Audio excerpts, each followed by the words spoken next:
HCN Sports presents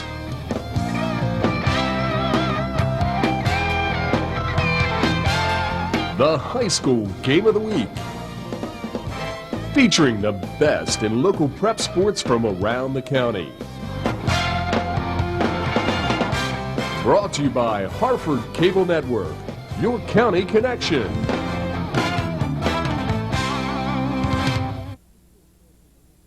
Welcome to High School Sports on the Harford Cable Network. I'm Don Morrison, and the excitement here at James R. Harris Field in Havre de Grace, you could just cut the tension with a knife. We're just a few minutes away from the beginning of the game of the decade, many are calling it. It's Havre de Grace versus Aberdeen. No way you could say it bigger than it is. You've got a team, Havre de Grace, undefeated, Aberdeen a team with one loss, and a team, Havre de Grace, coming in having lost 10 straight games to Aberdeen in this series between neighborhood rivals. With me is Coach Joe Harbert from the Aberdeen Eagles. Joe, you've been with Aberdeen now 3 years, and you've had good success with Havre de Grace so far. Yeah, Johnny's been in a situation where last few years he's played a lot of young guys, and I think that shows now. Those guys, kind of learned the rough way and the hard way. Now they're playing really well. Well, when we go back to the beginning of the season, we think about coming to the 10th game of the year, in this case 9th game because we had one rained out, and you think, could it be a game for all the marbles? And you certainly want to think that could be it, but this is what it's all about.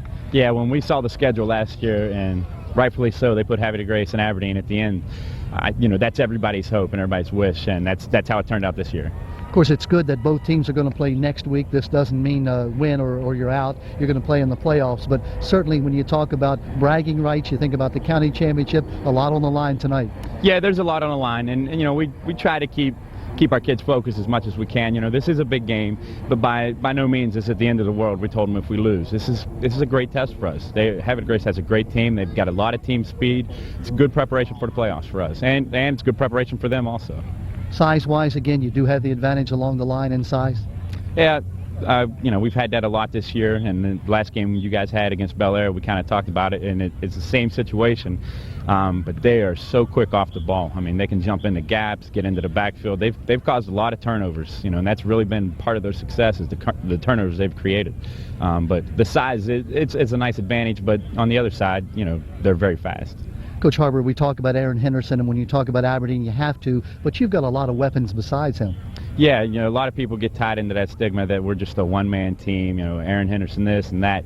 We have a lot of players, and we distribute the ball around a lot. We have, we've got a couple tailbacks that are approaching 400 yards. Our fullback's right around 400 yards. Aaron's over 600. We have our three main receivers all have over 300 yards receiving. So, I mean, if you focus just on Aaron, we're going to hurt you in other areas too. But on the other hand, you can't discount Aaron Henderson because he's the guy who has the D1 ability. He just can take a game, put him on his shoulders, and carry your team if he wants to. Oh, yeah, he's a great player. And, it's been great having him on the varsity for 4 years. His leadership is second to none. The kids respond to him. I'm happy for him. He's having a great year, and I'm happy for our guys, especially our seniors. They came in with me my first year as head coach, and they've paid their dues. They've been in the weight room working all off season. When times were bleak, we told them, those guys hung with it. And it's paying off now. That's a wonderful thing. Coach, one of the things I like about your team, too, is they actually like each other. You can be around them. You know that they just have this great bond for each other. They're a bunch of comedians. I honestly, this has been the best year I've had coaching, just being around the kids. And granted, we're winning. That's part of that. But we had just, the kids they're great to be around. I mean, they're funny. When I jump on somebody on Friday night, that next Monday we're watching film, then they give it back to me. It's pretty funny. So, they are a good group of kids. Coach Harbert, I'm so glad you took a few moments to be with us. I know your stomach is churning. This is exciting. Oh, this is what high school football is all about, and I'm happy for Harford County. I'm happy for Aberdeen and Havre de Grace. You can't ask for anything better than this. Coach Joe Harbert, you go ahead and get with your ball club. Good luck to you tonight. Thank you, Don. All right, that's Coach Joe Harbert. He's going to be with his team now, and we're going to take just a little break, and we'll come right back and talk to Johnny Brooks, the coach of the Havre de Grace Warriors. Stay tuned, everyone.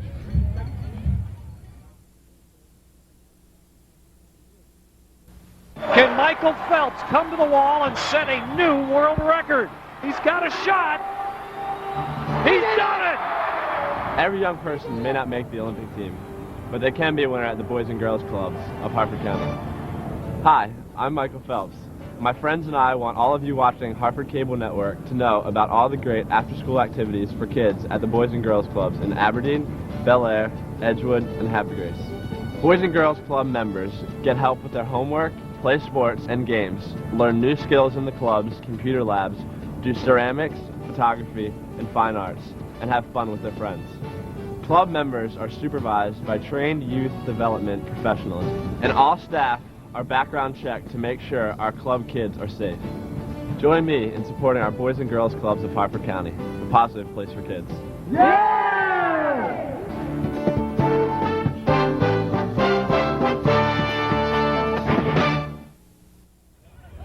Well, the excitement is building. You can feel it. You can see it.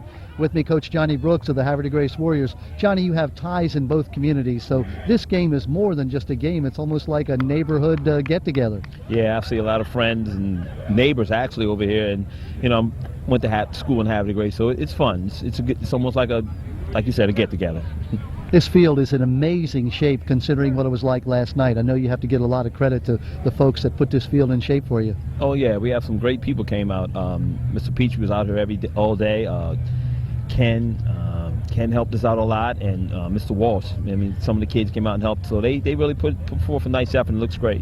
And it's we were walking the field. Of course, the middle, we don't have a whole lot of grass out there, but I think the field is not going to be a factor. What do you think? Nah, it won't be. We've never really had a lot of grass, especially this time of the year. So, I mean, we're both playing on it, so no one has an edge. So it'll be good. It's good. Let's talk about the big question. Mike Perez, what's his condition? Well, I don't know as of yet. He's over there getting retaped now to see how he's going to go. I think he's around 70%. So we're going to give a look and see how he feels. And, it's kind of tough for him not to play, being that he transferred from Aberdeen last year. So we're going to make it on almost a play-by-play situation. Of course, you have to think about next week. You're in the playoffs, and you don't want to get him hurt again. So, it's a big decision for you how much you play him. Exactly, and that's where I'm looking at it. But like I said, it's going to be hard for me not to let the kid play. It's a lot, riding on him for him personally. So, but then again, I do have to look at the big picture. So he probably, if he does play, it'll be limited. And Johnny, we look at the big size that Aberdeen has. That line is huge, and they come off the ball quickly. How do you counteract that? Well, we just go at them. We're trying to be proactive. And they are big, so we're just going to try to make them do things that they're not accustomed to doing. I don't think they've seen a team with our speed, so hopefully we're going to use what we have, speed. We can't match up size, so we'll just try to use our quickness. And Johnny, of course, you're playing at home. Has to be a big advantage for you. Oh yeah, certainly. It's great. The kids usually play a lot better when they're home because they feel comfortable. The fans are here, and the setting's a lot different. I mean, everyone's real close up on you, so hopefully it'll be an advantage for us. It surely will. Senior night here, that's going to be an advantage also. Oh yeah, I was over there laughing at the kids. There was only 10 of us left. Everyone was over there senior, so. And the parents are coming out, and then all the parents came, which is great. So it'll be fun. It's like you said, you couldn't ask for a better night. And Johnny, what a unique perspective for you. 1981 state champion, played here, your alma mater. Your whole life is wrapped up here in Havre de Grace. Yeah, it is. And I always talk to the kids. You remember the last game that you played on this field, and I was fortunate enough to play my last game on this field. And like you said, we won the state championship. So, and you never know, this may be your last game on this field. So, play well and enjoy it. Johnny Brooks, we wish you the best of luck. It's going to be a great ball game. Good luck to you. Thanks a lot. All right, that's Johnny Brooks. I know he wants to get in with his team. Thanks, Johnny. Good luck tonight. It is just a few moments away. It's the game of the, well, I don't want to say century. Well, the century just began, didn't it? So let's call it the game of the century, at least the game of the decade. It's Havre de Grace versus Aberdeen for the county championship. If Aberdeen wins, they end up tied for the county championship. If Havre de Grace wins, they're undefeated, and they are the sole county champions. It is exciting. We're ready for it. You stay tuned. We're going to have the kickoff for you just right after this message.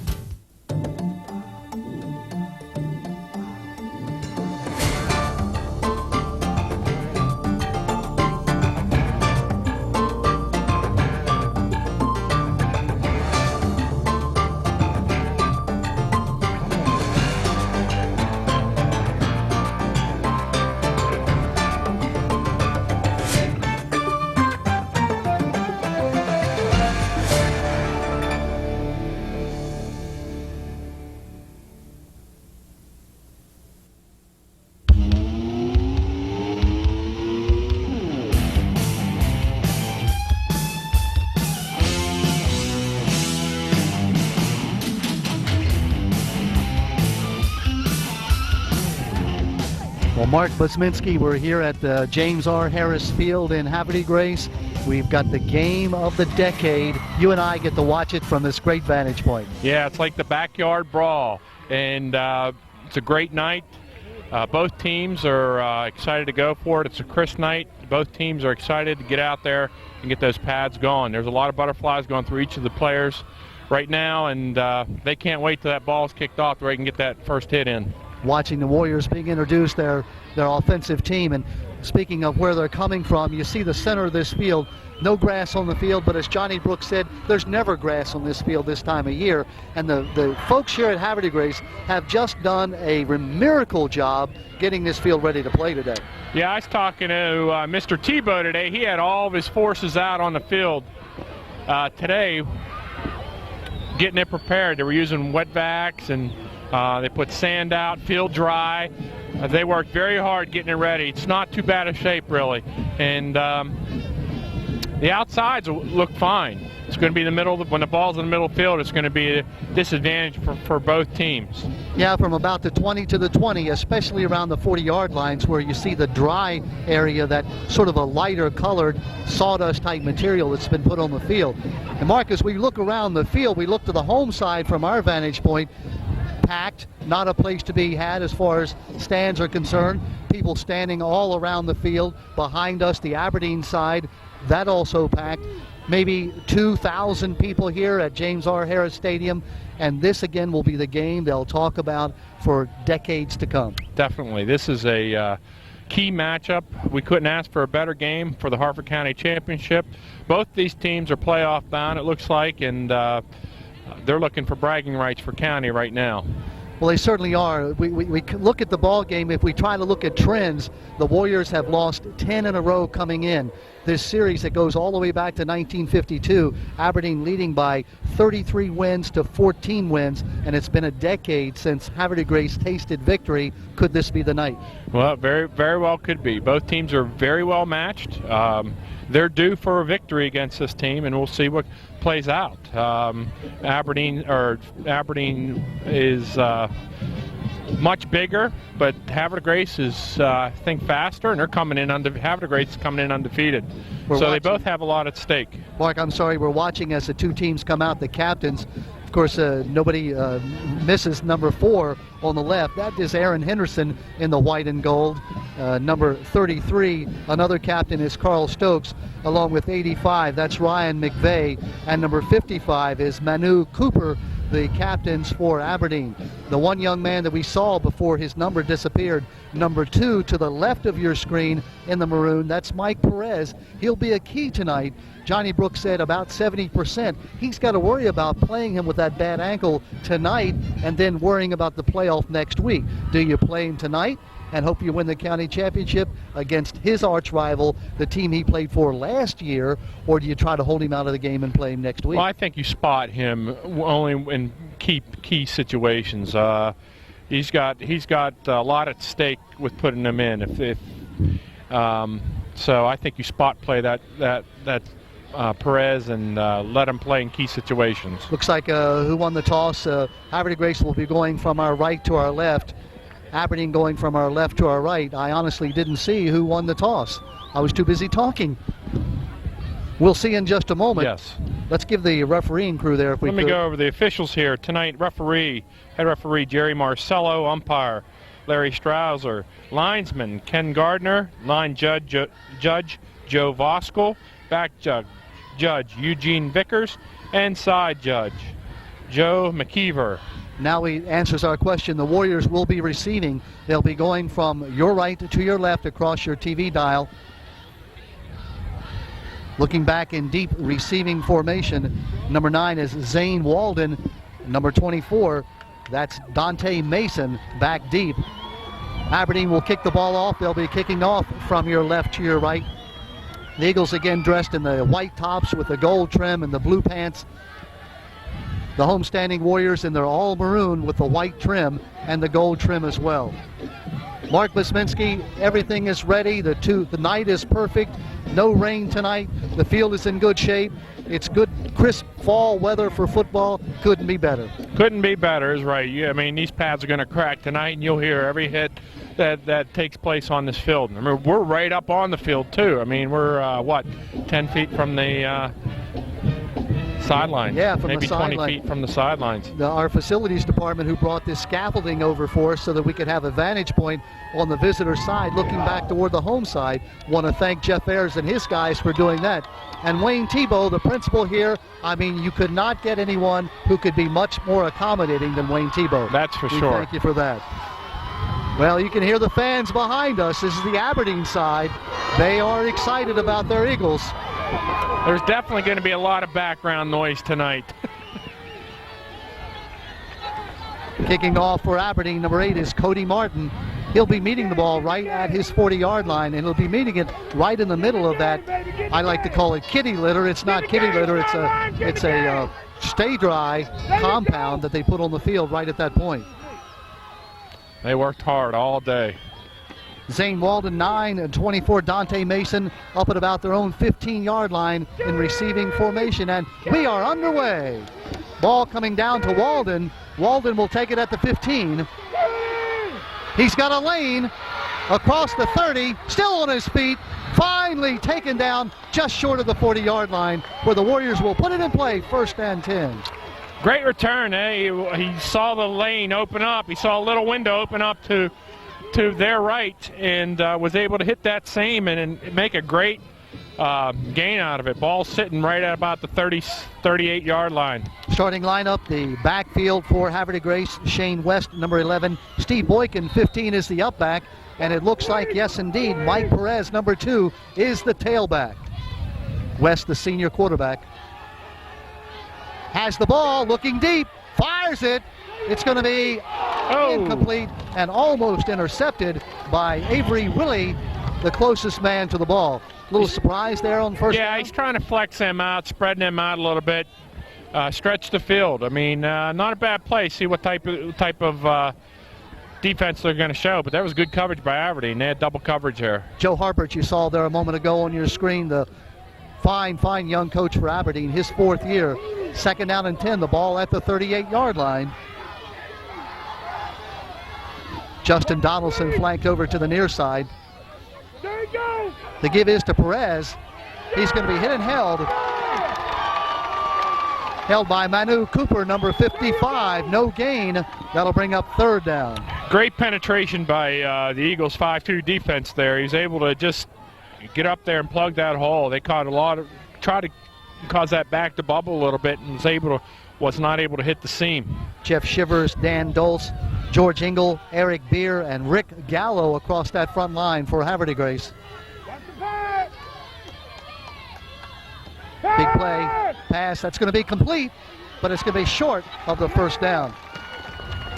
Aberdeen, Jamal McDonald made a great play. He actually slipped down and was able to make a shoestring tackle, or Justin Donaldson could have been gone a long way. Yeah, he was very lucky to make that tackle there, because he did fall down. That'll bring up 4th down. Could we see a fake here? Shane West is the punter and also the quarterback. It is a fake.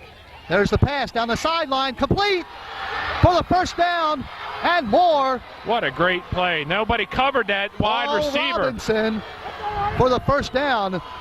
Boy, I feel like Frank Mazzanotti. I called that one. Shane West never doubted himself. Fired that ball down the right sideline, complete all the way down to just about looks like maybe the 21-yard line. Well, Robinson was wide open. They had no coverage. Shane West saw the open receiver from the get-go, as he was spread out all the way to the far hash and just ran free all the way down the sideline. 1st down for the Warriors. The give, that's Boykin, cuts it back inside. Gets up about 3 or 4 yards on 1st down. Looks like in on the play, Carl Stokes for the tackle. 5-play drive started back on the 40-yard line of Haverty Grace. They're down inside the 20. Going to be a little hard for us to call those down markers, because from our vantage point, I'm just guessing. It looks like maybe about the 17. Gain of 3 on 1st down. Boykin still in at the tailback. Perez played the first set of downs. West with the pass, slipping down, incomplete. Looking for Walden on the near side. That'll bring up 3rd down. Third down, about 7 yards to go. The ball again resting inside the 20 at about the 17. You can see that footing's a little tough because West slipped on that. Boy, as a quarterback, you need to make sure your feet are planted when you want to fire that ball.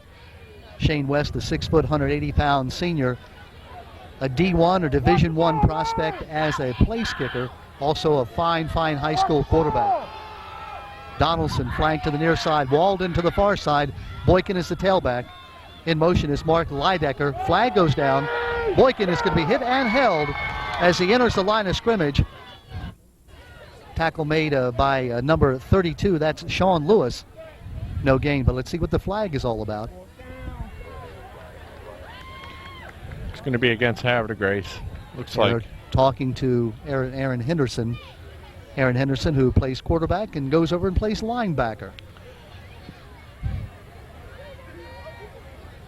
Illegal procedure declined. That'll bring up a fourth down.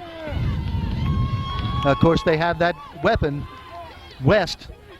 West, who's kicked a 59-yard field goal this year. That's right.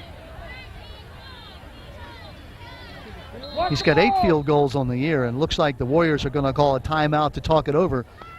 This is a chip shot for Shane West. I mean, it's never a sure thing, but in terms of the way he kicks the ball, we were watching him before the game. He was kicking them from 55 yards through the uprights. He's definitely got a Division I leg on him. He can kick that ball. If you just tuned in, we are at James R. Harris Stadium in Havre de Grace. No score. We're just underway. About 9:25 left in the first period. The battle between the once-beaten Aberdeen Eagles 7-1 and the undefeated 8-0 Havre de Grace Warriors. Of course, both teams losing a game to Hurricane Isabel. So rather than a 10-game season, it will be a 9-game season. I'm not sure what they're going to do. I would definitely try and kick the field goal and try and get some points here. It looks like they're going to line up. Cody Holliday will put it down. West will meet it just, it looks like, from about the 24-yard line. It'll be a 34-yard field goal attempt. Down, the kick is up, and the kick is good. 34-yard field goal. 9:20 left in the first. It's the Warriors breaking on top by 3-0. They got to get any points that they can. Either team is going to have to try and get any points any way possible because you never know what could happen in this game. So any opportunity you have to get points, you try to put them up there. Boy, what a weapon it is when you've got a kid like West. Anytime you get inside the 40-yard line, you know, he's going to kick a field goal for you. You might as well take that shot and take that opportunity because it could pay big dividends in the end. And, of course, remember that big pass from West from his own 45-yard line on fourth down, hitting Robinson in stride down the right sideline to put up that situation that led to the field goal. West will kick it off. He'll meet it from his 40. Back deep for Aberdeen, it's Avery Willie, number 2. It's coming down to Willie just about at the goal line. Willie cuts it outside. Boykin misses him, still on his feet. Willie dodges one tackler, finally taken off his feet at about the 32-yard line. Great return. Yeah! Good job, baby, good job! Avery Willie slipped a couple tackles, got outside and got it up to, looks like they're going to put it down now right at the 35-yard line. First down and 10 as the Eagles will have the ball first time an offensive possession down by 3-0. Aaron Henderson, Sean Lewis, Carl Stokes in the backfield for Aberdeen. It's the I formation, wide receivers left and right. Handoff to the tailback. Good gain of 7 on first down. Looks like that was Stokes, number 33. Stokes just following his fullback up through the Sean Lewis up through the hole there on an isolation play. And that offensive line of Theo Akins, Cam Stokes, Brian Scott, Manu Cooper, and Stephen Maxwell averaging 283 pounds. That's a big line. That is a beautiful high school football offensive line. First down. That's Stokes. Gets across midfield all the way down to the 46-yard line. Well, they're just pounding it. Their holes are opening up. Their offensive line is just really sealing off and making great blocks and opening up the holes for those backs to run through. That was a huge hole for the Stokes to run through. Stokes averaging 6.8 yards per carry. Ball at the 46-yard line. Stokes again off the right side. Picks up about 4 on first down. Boy, right now it looks like Aberdeen is just dominating that offensive line. Yeah, definitely. They're getting a great surge off of those guys. They're dominant size-wise in there, and they're just getting a great surge.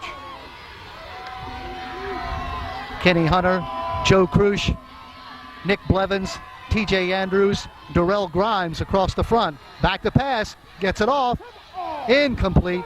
Oh, no. Flag is going to go down. Now, I'm not sure what they're going to call. It looked like, I'm not sure. It looked like the defensive back had good position. He had great positioning there. If that is defensive pass interference, I can't agree with that call. I definitely would not. They're calling it offensively. Well, that's a good call because, again, the defensive man had position. I really think it was no call because the ball was not catchable. But if anybody was interfering, it certainly was the offensive man. Yeah, he pushed off his back and caused them to change his balance a little bit. Jerry Marcello explaining the situation to the captain, Dante Mason. They're going to take the penalty. Is that one of those loss of down penalties? That's a loss of down. I didn't know that was a loss of down in high school. So it's a 15-yarder and a loss of down, apparently, and brings up third down and long. Watch for a screen or a draw here from Aberdeen. They've got to get all the way down to the 35-yard line of the Warriors. The ball is resting at the 38. That's 12, that's 27. Third down and 27 yards to go. Come on, no! Henderson hits his man in stride. Good catch, baby, good catch. The catch was made by Phillip Brown, but the big tackle by Kevin Walsh, well short of the first down, but it's in Warrior territory at the 46. What do you do here? Do you punt? Yeah, you got to punt, play field position here. It's 4th and 10. You don't want to give Havre de Grace short field. It's probably the good call, but the Warriors had the ball in their own territory and they went for it and got it. Good job of the Warriors. The big call there on the offensive pass interference. Kicking it away is Carl Stokes. He meets it. High kick.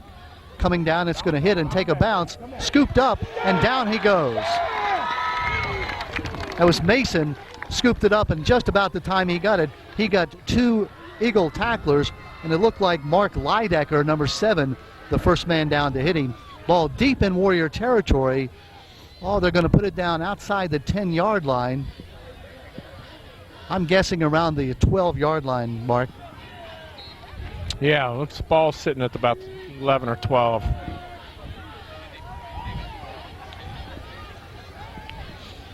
Wise decision on the part of Coach Joe Harbert. Yeah, you want to pin them back deep. Let them drive the long field. That's the handoff. That's Perez with the ball. He's outside, has the first down, and out of bounds he goes. Boy, what a nice run. We talked about the speed of Mike Perez. That young man can scoot. Yeah, he comes up limping there. Yeah, that's the thing you worry about. He's going to have to spot him. I'd pull him out here and just see what he can get. There Let him goes get his Perez wits off. back together. It's that high ankle sprain. Mark, explain if you would to the folks what a high ankle sprain is. That is just the very low portion of the leg it gets sprained all the way up, and it just stays swollen for days, weeks. And West to pass. The only way He's going to be hit, and down he goes. The only way to really get rid of it is by staying off of it. He's going to continue to agitate it. It's going to keep getting swelled. Taping works for a little bit, but Mark, you need to just rest. I'm sorry, that tackle by Steve Moore, the big sack all the way back to the 11-yard line. So what had been a 1st and 10 is now a 2nd and 19 yards to go. Big play by number 82, Steve Moore, the 6'3", 210-pound senior. High backfield, Boykin is the tailback. Back to throw West, fires it, intercepted. That's Willie down the sideline. Touchdown, Avery Willie.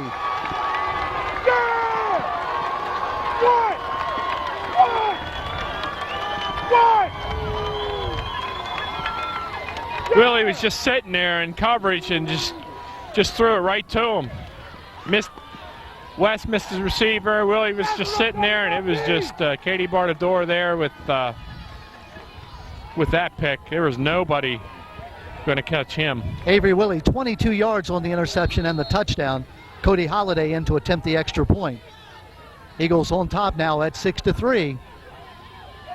Down, the kick is up, and the kick is good. And right like that, it's now 7-3 as Cody Holliday adds the extra point.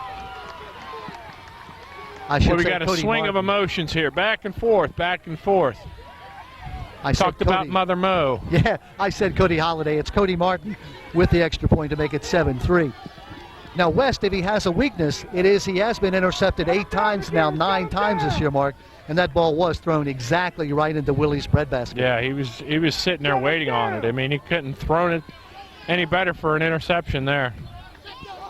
Avery Willie plays offensive tailback and also plays defensive cornerback. He's a very, very key member of this team. Yes. And now he's put his team up by 7-3. And now, Mark, you're Coach Johnny Brooks. Your team now has seen the momentum go back over toward Aberdeen. What do you do? He's got to stick to his game plan. He's like I said, he's going to have to try. He has some speed out here. He seemed to be able to get outside. They got to be able to... That's Steve Mitchell. Is the ball fumbled? Let's see now. The ball was fumbled, yes. Mitchell caught the ball, dropped it, and then picked it back up. And so the Warriors will retain possession way back at about their 20-yard line. They almost lost that ball. The Warrior receiver tried to, instead of just falling on it, he tried to pick it up and run with it. You got to just fall on that ball. That's Steve Mitchell, the ex-Aberdeen player, coming over here to play for the Warriors. He's had a great year as a linebacker. That was almost disaster for the Warriors. 6 minutes exactly left in the first period and counting. West hands it off to Boykin. Boykin shakes one tackle, and down he goes. That's Henderson. Henderson with the tackle. I don't know if you see Joe Harbert running up and down the sidelines, but he is excited. Aaron just lit that running back Boykin right up. I mean, he stood him straight up, and that's a picture-perfect tackle by Aaron there, and turning that running back the other direction. That's what you love to see. Steve Boykin, the 5'7", 150-pound junior, playing in place of Perez, and we saw Perez limp off. I'm not sure he's going to be back, Mark. I don't know. I kind of doubt it. Second down, about 6 yards to go. Inside handoff. Not a whole lot of yards. Looked like it was number 44. That's Joe Krusch running the ball. Picking up about 2, but he's going to come up now with a 3rd down and 5. Tried a little trap there, and their defensive tackle just sat in the hole, did not move, and was able to make the play. Big 3rd down play here, looking for a conversion. Mitchell coming onto the field late. Check it, it's not Mitchell, but it's number 48, Gerald Ringgold. Stephen Boykin still the tailback. The handoff, that's Walden on the end around. But Walden almost got away from Stokes, 33, but Stokes is able to hold on to him long enough until the rest of his teammates came over and cleaned up. It's going to be close to a 1st down, Mark. Yeah, I think it's 4th down. They're gonna go and punt. Watch the fake, watch the fake. Let's see if Aberdeen's awake for the. Yeah, he was lucky to make that. I don't. See if they fake here, boy. I don't know. This would take a lot of riverboat gambling. They only have one man covered. West he'll punt it away. Gets it off. It's a wobbly kick. Avery, Willie Avery, fumbles it, picks it up, has a lane, goes down, crossing the 50-yard line. Boy, Avery Willie was very lucky to get that ball back. Yes. Bounced right back up to him, and he took it down the sideline into Warrior territory Aaron at came the 45-yard line. Aaron Henderson came back, peeled back for a great block to allow Willie to come on up sideline there. Gain a couple more yards. 3 minutes, 46 seconds left here in the first period. Aberdeen up by 7-3, and it's the Eagles with the momentum. Definitely. They're fired up. They're ready to go. You see Kevin Riley, the assistant coach, backing his team up. Handoff. That's Stokes. Hits the middle of the line. It's going to be taken off his feet. Good play. The defensive Good tackle by linebackers. TJ Andrews, 66, making the play. Yeah, and then Gain of 2 down to the 44. Steve Mitchell filled the hole there also. Boy, talk about Steve Mitchell filling the hole. This kid averages 14.5 tackles a game. Mark, he leads the league in tackles. He's number 1. And remember, an ex-Aberdeen Eagle. You know how those emotions are flying for him. Timeout called. I think they're going to tell the band that they should not be playing while the Eagles are playing offense. I thought that was a home field advantage. Wow. The band gets flagged. Second down. That may happen next time after that warning. 8 yards to go. There's the option. The pitch back to Stokes. Around the corner. He's turned the corner. Very close to the first down. Boy, Havre Grace turned that back in really quick, caused Aaron to pitch it. And they had the cornerback come up filling, and he actually had the tackle and just did not make a good tackle, and the back was able to get outside. Well, what a good play by Henderson, though. As you said on the option, he waited until the end, committed, and then flipped the ball at the precise right moment. Stokes took it in motion, went around that corner, and picked up a first down. First down and 10, the ball at the 35-yard line of the Warriors. This drive starting back at the 45 after the punt. Inside handoff to the fullback, nothing happening there. Big tackle by 48 Gerald Ringgold. Yeah, he filled his lane too. I mean, Havre Grace running, looks like they're running like a 53 set. So they have 8 men in the box. That was Sean Lewis on the carry. He's going to actually lose about a half yard back to the 35.5-yard line. 2 minutes, 35 seconds and counting here in the first period. It's Aberdeen by 7-3. Avery Willie, who's now in at the tailback position, intercepting the ball, going over from 22 yards out. That's Willie with the ball. Cuts it back inside, is going to be hit and taken off his feet. The tackle by Durrell What a tough Grimes. run. He was able to squeeze out about two more yards on it. He's tough to bring down. Avery He Willie. keeps his feet churning and keeps moving north toward that goal line. Avery is a 5'9", 165-pound junior. He's sort of the change of pace back when you take Stokes out. This Stokes now as a tailback is 6'2", 220 pounds. You take him out, you bring in Willie, you get the speedster. And that matches up against their defense very well. I mean, that speed on speed there. The ball is Willie's. Spins in the hole, but he's going to be taken off his feet. Nice tackle made by number 8, Kenny Hunter. He'll be short of the first down. It'll bring up a 4th and about 4. Aberdeen most likely go for it here. Ball inside the 30-yard line, just about at the 30-yard line. They've got to get down to the 26 for the first down. Minute 19 and counting left in the first. If you just tuned in, a 34-yard field goal by Shane West, and then a 22-yard interception by Avery Willie, 7-3. Back to throw, has his man complete. McVeigh drops the ball. Wide open and dropped. Boy, McVeigh doesn't do that very often. Ryan McVeigh, that ball right in his hands. He's caught 12 balls this year, 26 yards a pass, but it's going to be incomplete, and the Warriors will take over. He took his eye off the ball just for a second to look back upfield to see where the tackler was, and that you got to keep the focus there. He'll come back and catch a big one. Big break for Havre de Grace. They will take the ball over, 1st and 10, down by only 7-3. Come on, team, make a big play, big play. Warriors sending out Justin Donaldson here to the near side. Watch the ball, Steve Ryan, Boykin, watch the ball. Lidecker resetting and now in motion. Boykin with the ball. Right into the center of the line. There's the man, number 32, with the tackle. And that's the defensive end, Sean Lewis, the 6'4", 235-pound senior. No gain on first down. And he just came across, closed down, and he squeezed that line. I mean, they're getting real good penetration on there. Sean Lewis, Willis Boykin, Cam Stokes, Manu Cooper, and Steve Moore across that front line in the Eagles' 5-man set. Donaldson, flanked to the near side. West the quarterback. Boykin off the left side. He's going to be hit and held right at the line of scrimmage. The tackle made by Cooper. No check it, it's Cam Stokes, the nose guard. That'll bring up a 3rd down and 9. That's right. With the Warriors not having very much success moving that Aberdeen defensive line. Well, no, they're not. They're going to have to try some counter type, spread the field, reverses.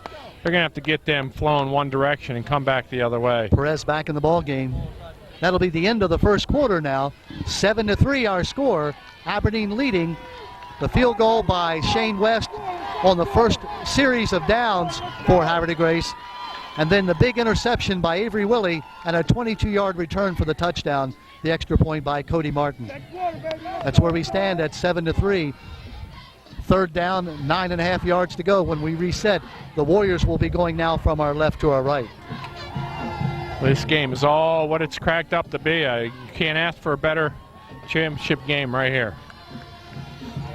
Right now, the Warriors, as you said, Mark, they're going to have to figure out a way to get that Aberdeen line to move a little bit. They're not able to open the holes. And the Eagles are just so quick also, in addition to being big. Yeah, they're getting a lot of penetration, and the Warriors are unable to do anything from tackle to tackle. And they can't get anything. They're gonna have to try to get outside on them and use their speed, and try to break something long. They're gonna live off the big play in this game. Well, we saw that big play early as Shane West on the fake punt hit Paul Robinson down the right sideline. That's what the Warriors need at this point. Boy, I'm surprised and impressed about Mike Perez. Now, Mike Perez, who up until this year played at Aberdeen, he transferred this year to Havre de Grace, and you know he wants to play, but that high ankle sprain limiting him. He's number 2 in the backfield. Watch the ball, watch the ball. Pitch to Perez. Perez looking for a block. Gets a big block, but is going to be taken off his feet. The one receiver was offsides there, so they're going to move it back 5 yards. Willis Boykin, they may not take it. That's going to say backfield in motion now. Now, this will be an interesting choice. Do they have the choice, or do they have to take the penalty? I think they can decline, can't they? Yeah, they can decline. If so, it'll bring up a 4th down and a punting situation. That's exactly what they've done. They've declined the penalty. Boy, it's a beautiful cracked back block there. But Willis Boykin came in and made the tackle. Let's go, let's go. Bringing up the punting situation. Devron Galloway along with Willie back. It's a low kick. It's going to bounce. Willie touches it. It's a live ball. He's able to pick it up again. And he's going to be hit and taken off his feet on a bone-crunching tackle by Eric Beer, number 55.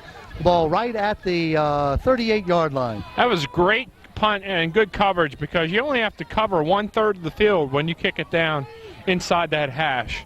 And that's what they did. And they had everybody covering to that spot. And there were 4 Warriors right around there ready to make the tackle, and they did a good job. Boy, Avery Willie is either very good or very lucky. That's twice that he's fumbled the ball, and it's bounced right back up to him. Yep. You got to field that ball cleanly. Henderson still with the ball, flips it back to Stokes. Stokes around the right side is going to be taken down after a gain of 5 on 1st down. Just using that option there off. Aaron is reading that end very, very good. I mean, he's just making a great read on that defensive end. And as soon as he's taking a hit, and he's pitching it right as he takes a hit, and that actually causes the corner to commit either inside to Aaron and gives a little bit of a seam outside to the tailback. Avery Willie back in the ball game, number 2 at the tailback. Come on, no. Sean Lewis is the up back. Henderson. Come on, baby, come on. Flips it over the middle. That's McVeigh. He dropped one pass. He didn't drop the second one. There he First came down back at the with a big 45. Just a little drag route for the tight end there, like a delay route right across the middle, play action.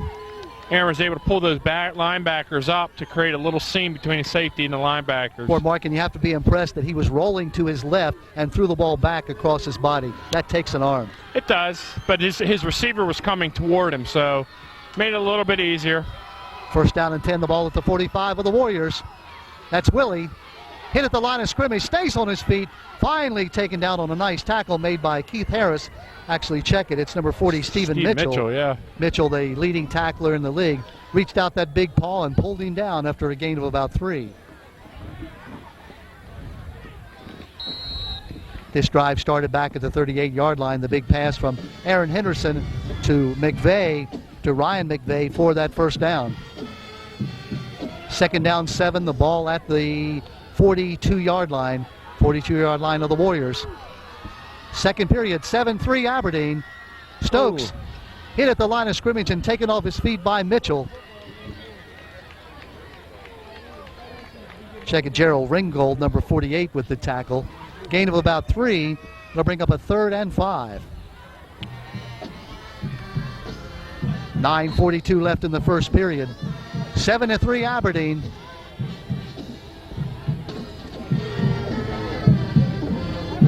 There's that Warrior band playing again. Let's see if the officials warn them again. No, they stopped just before the snap. Big 3rd down play. Still with the ball, looking to pass, gets it off. It's going to be caught. That's Galloway. Devron Galloway with the first down. There you go. Nice route, nice read by Henderson to sit back there in his pocket. He's got all day. That line's doing a great job protecting him. Aaron Henderson down at Raven Stadium last weekend threw the ball 63 yards in the air. So this young man has the arm, and as everyone knows, hopefully by now, committed to the University of Maryland. Maryland has guaranteed him a shot at playing quarterback, sort of following the footsteps of his linebacker brother EJ. Let's see, he's got the tools. I mean, to throw the ball that far, that's a good makeup of a college quarterback. Let's see, check it. Yeah, that is Stokes. No, check it. It's number 33, and that's it's Carl Stokes on the counter. No gain on first down. 6-play drive started back at the 38-yard line. 8 minutes, 34 seconds and counting left in the first half. Aberdeen 7, Aberdeen Grace 3. The battle for the county championship of Harford County. Henderson cuts it inside, keeps it himself, taken off his feet after a gain of 2 or 3. Good play again by Mitchell, number 40 for Aberdeen Grace. Comes in and makes that tackle. Yeah, they stretched that to keep him from pitching the ball. They wanted to let him run inside, and very minimal gain on that. But it puts so much pressure on everybody along that defensive line that you've got to have a man, you've got to contain your man. That time he cut it inside, picked up 2 or 3. He's going to bring up a 3rd down, a 3rd and long, 3rd and about 8.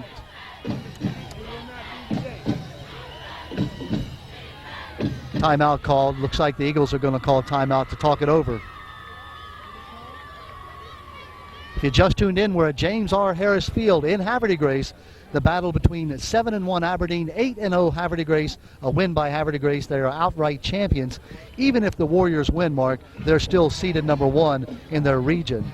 Yes. So really they're playing, I like to say, with house money in this case. They lose the game today. If they do lose, they're still the co-champions. They don't lose anything in the playoffs.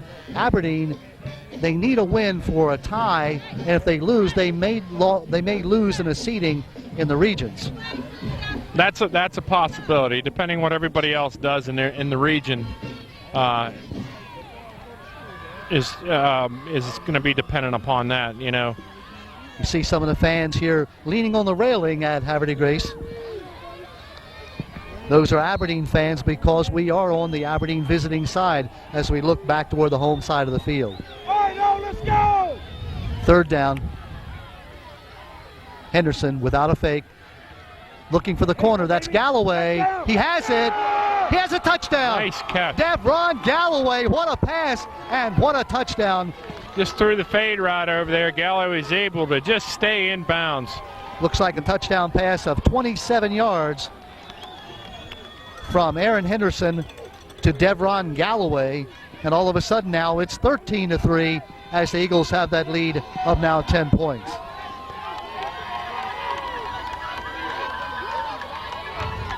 Martin in to attempt the extra point.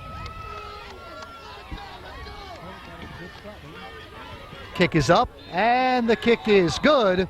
And it's now 14-3, favor of Aberdeen, as Joe Harbert applauding his team's effort. What a nice pass. drive. What Nice a pass at the end. Yes, that was perfect. Couldn't have laid that ball in there any better than that. I mean, he got him right in stride, was able to get separation from the corner and go right in. He kept his feet in, was able to go right in for the score.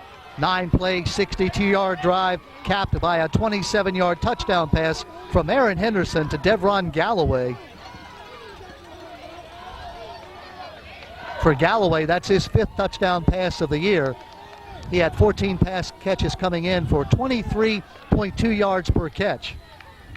He's the big play receiver for Aberdeen. Beautiful pattern. Cut it inside, then outside, and right in the corner of the end zone, one step inside the out-of-bounds line. Yeah, he was right on there. I was checking his feet, but he was in. He was definitely in on that. 7 Great minutes. presence of body awareness right there on the sideline. 38 seconds left here. Martin with the kickoff. Taken by Mason, number 24. Mason has a little bit of a lane. It closes down, and he's going to be taken off his feet short of the 40-yard line. Another good return. Brought it up to about the 36, 37-yard line. Good return. Let's see what Havre de Grace is going to be able to do here. They need to spread it out a little bit. It was Dante Mason, the 5'10", 145-pound senior, brought the ball back. Looks like they're going to put it down just about at the 37. Warriors down now by 11 at 14-3. They broke on top 3-0.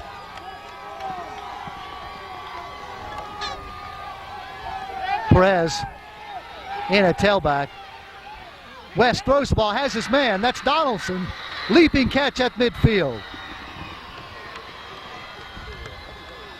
Nice pass by West, moving to his right, turned and threw the ball. Justin Donaldson went up, caught the ball with his hands, and brought it down inside the Eagle territory at the 49-yard line. There's a little rollout there, half rollout. Give Shane some time, get him out of that pocket, move him out of there. Seems to see the field better doing that. There's West with the pass. It's complete. That's Leidecker, the tight end, down inside the 40-yard line to the 35. Boy, Havre de Grace is opening things up. Mark Leidecker, 5'11", 180-pound senior with the catch. Mark, you called it. They're not getting anything on the straight handoffs. Open it up, let West throw the ball. You gotta flex that defense. You gotta force them out of the putting 8, 9 men in that box and just sending them. And being able you should be able to pass against this defense. Walden, the lone wide receiver. West back to throw, good blocking. Going for the downs, down the sideline. Donaldson has it. What a touchdown, Justin Donaldson. What a throw. 49-yard touchdown pass. Beautiful ball. He threw it where only Donaldson can catch that ball, right over their corner and right over the safety coming over for help. What a great pass and catch there. Check it, it's a 35-yard touchdown pass from Shane West to Justin Donaldson in the corner of the end zone, and right away now it's 14-9 as West comes in attempting to add the 10th point.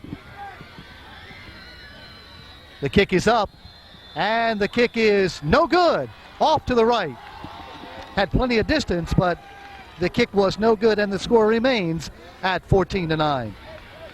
Boy, that 3-play drive went 63 yards, the last 35, West to Donaldson, and if that pass from Henderson to Galloway was good, that was even a little better. Yeah, definitely. It was a great throw. I mean, he just waited for him to gain separation. I was watching West back here in the as he was rolling a little bit, and he just waited for Donaldson to just gain a little bit of separation and just threw it right in there. Mark, talk about how important it is the way the Warriors were able to come back. The momentum had shifted to Aberdeen. That got the home fans back in the ballgame. Sure it did. This is what high school football is all about. I mean, everything's even out there on that field. Avery Willie, number 2, and number 24, Jamal McDonald, back in deep receiving formation. Shane West to kick it off. Brought his team back within now 5 points at 14-9. It's a high, short kick, coming down and received at about the 40-yard line. Almost breaking it for a big gain was number 15, Willie McKinley. I'm not sure what they were trying to do, whether that was on purpose or he just miskicked it. Well, sometimes you try a little dink kick in one of the lanes, see if you can get down there and recover the ball. You want to, usually your up man aren't part of that good hands team, and they sometimes don't have the most sure hands on here, so they maybe trying a little trickery there. But as it is, the Eagles get great field position at their own 42-yard line. Up by 14-9. Single man behind Henderson. Avery Willie in motion. Willie with the ball. That's Mitchell. Off his feet he goes. A loss of 7 on first down. Well, that crowd is definitely back in this game after that big tackle by Mitchell. Boy, Steve Mitchell read that play all the way. Came in and would not be denied. Took him off his feet for a loss of 7. Bring up a second down and 17 yards to go. They closed in on Aaron very quickly and caused him to pitch that ball much earlier than he wanted to. The ball all the way back at the 35. They've got to get across midfield to the Eagles for a first down. Galloway flanking here to the near side. Stokes and Lewis behind Henderson. Henderson back to throw. Being rushed. Gets around the corner and finally taken out of bounds. Again, it was Mitchell running him out of bounds.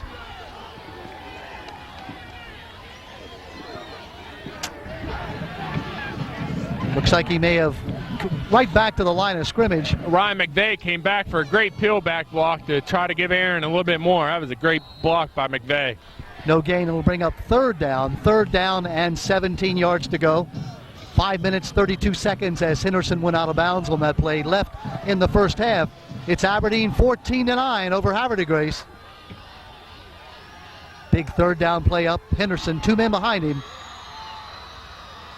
Inside handoff, nothing happening. Little draw there. Looks like Stokes with the ball, number 33, but the Warriors sniffed it out.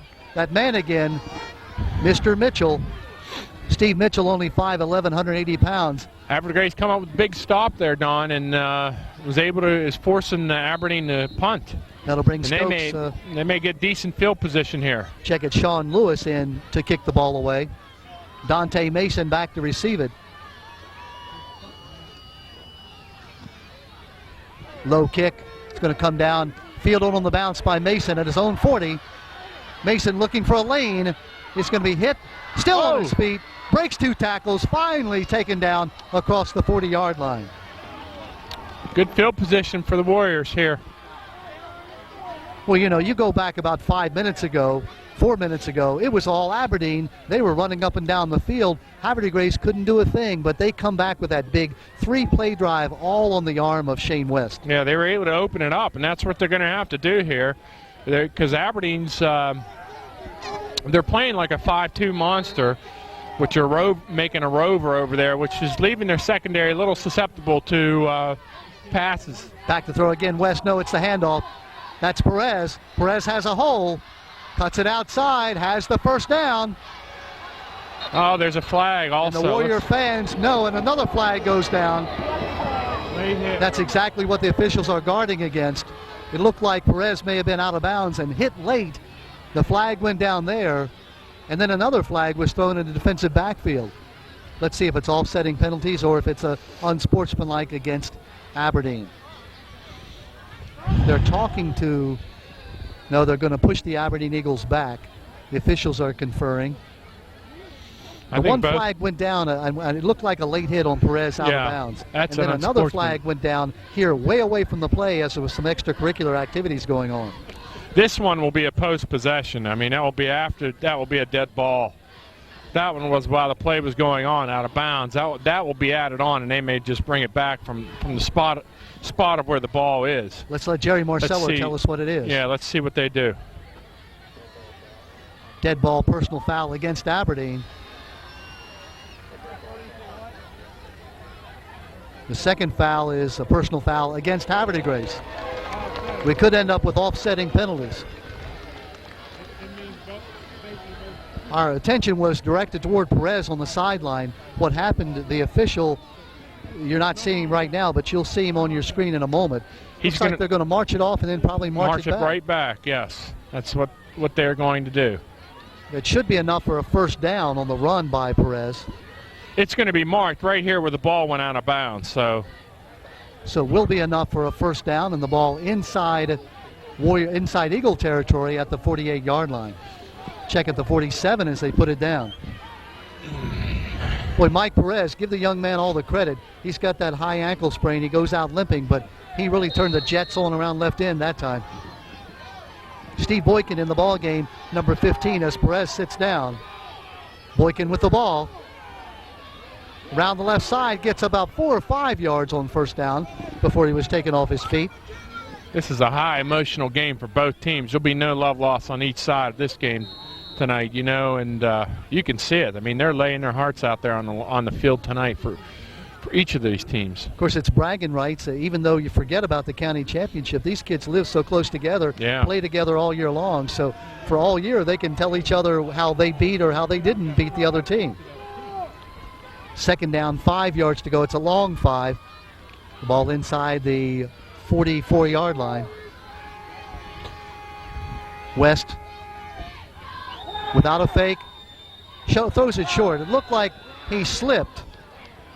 Joe Harbert wanted the interception, but the ball did hit the ground. Yeah, that was close. I couldn't tell because the color of the ball and the color of the field matched so closely. I couldn't tell if it hit the ground or not. Looked like Shane West, just as he tried to throw the ball, that back foot slipped a little bit. The ball was thrown a little bit short. 3 minutes, 54 seconds left in the first half. Mark Busminski, everything we hoped it would be. This is a great high school matchup here. You couldn't ask for a better championship game, Don. Third down, 6 yards to go. That's Boykin with the ball. He's going to be hit and held by Stokes as he tried to get around that left side. It's going to come up short. But do you go for it here? Fourth down and about 3. You've got to get to the 37. You're at the 40. If you're Johnny Brooks, do you go for it? Yeah, I think you almost go for it here. 3 minutes, 31 seconds left in the first half. A little bit out of even Shane West range as a field goal kicker. Boykin in the backfield along with Joe Krush, number 44, the up back. That's Boykin. No, West with the ball. West, a beautiful block by Krush, sliding for very close to the first down. Let's see where the officials mark it. Nope. Shane West. No first down. He slid way too early. Yeah, good call. Looked like Shane West may have thought he had the first down. He went into that slide. Now, he's a great center fielder. It looked like he was sliding on a stolen base there. So the Eagles will take over on downs at their own 39-yard line. Came up just about 1.5 yards short of the first down.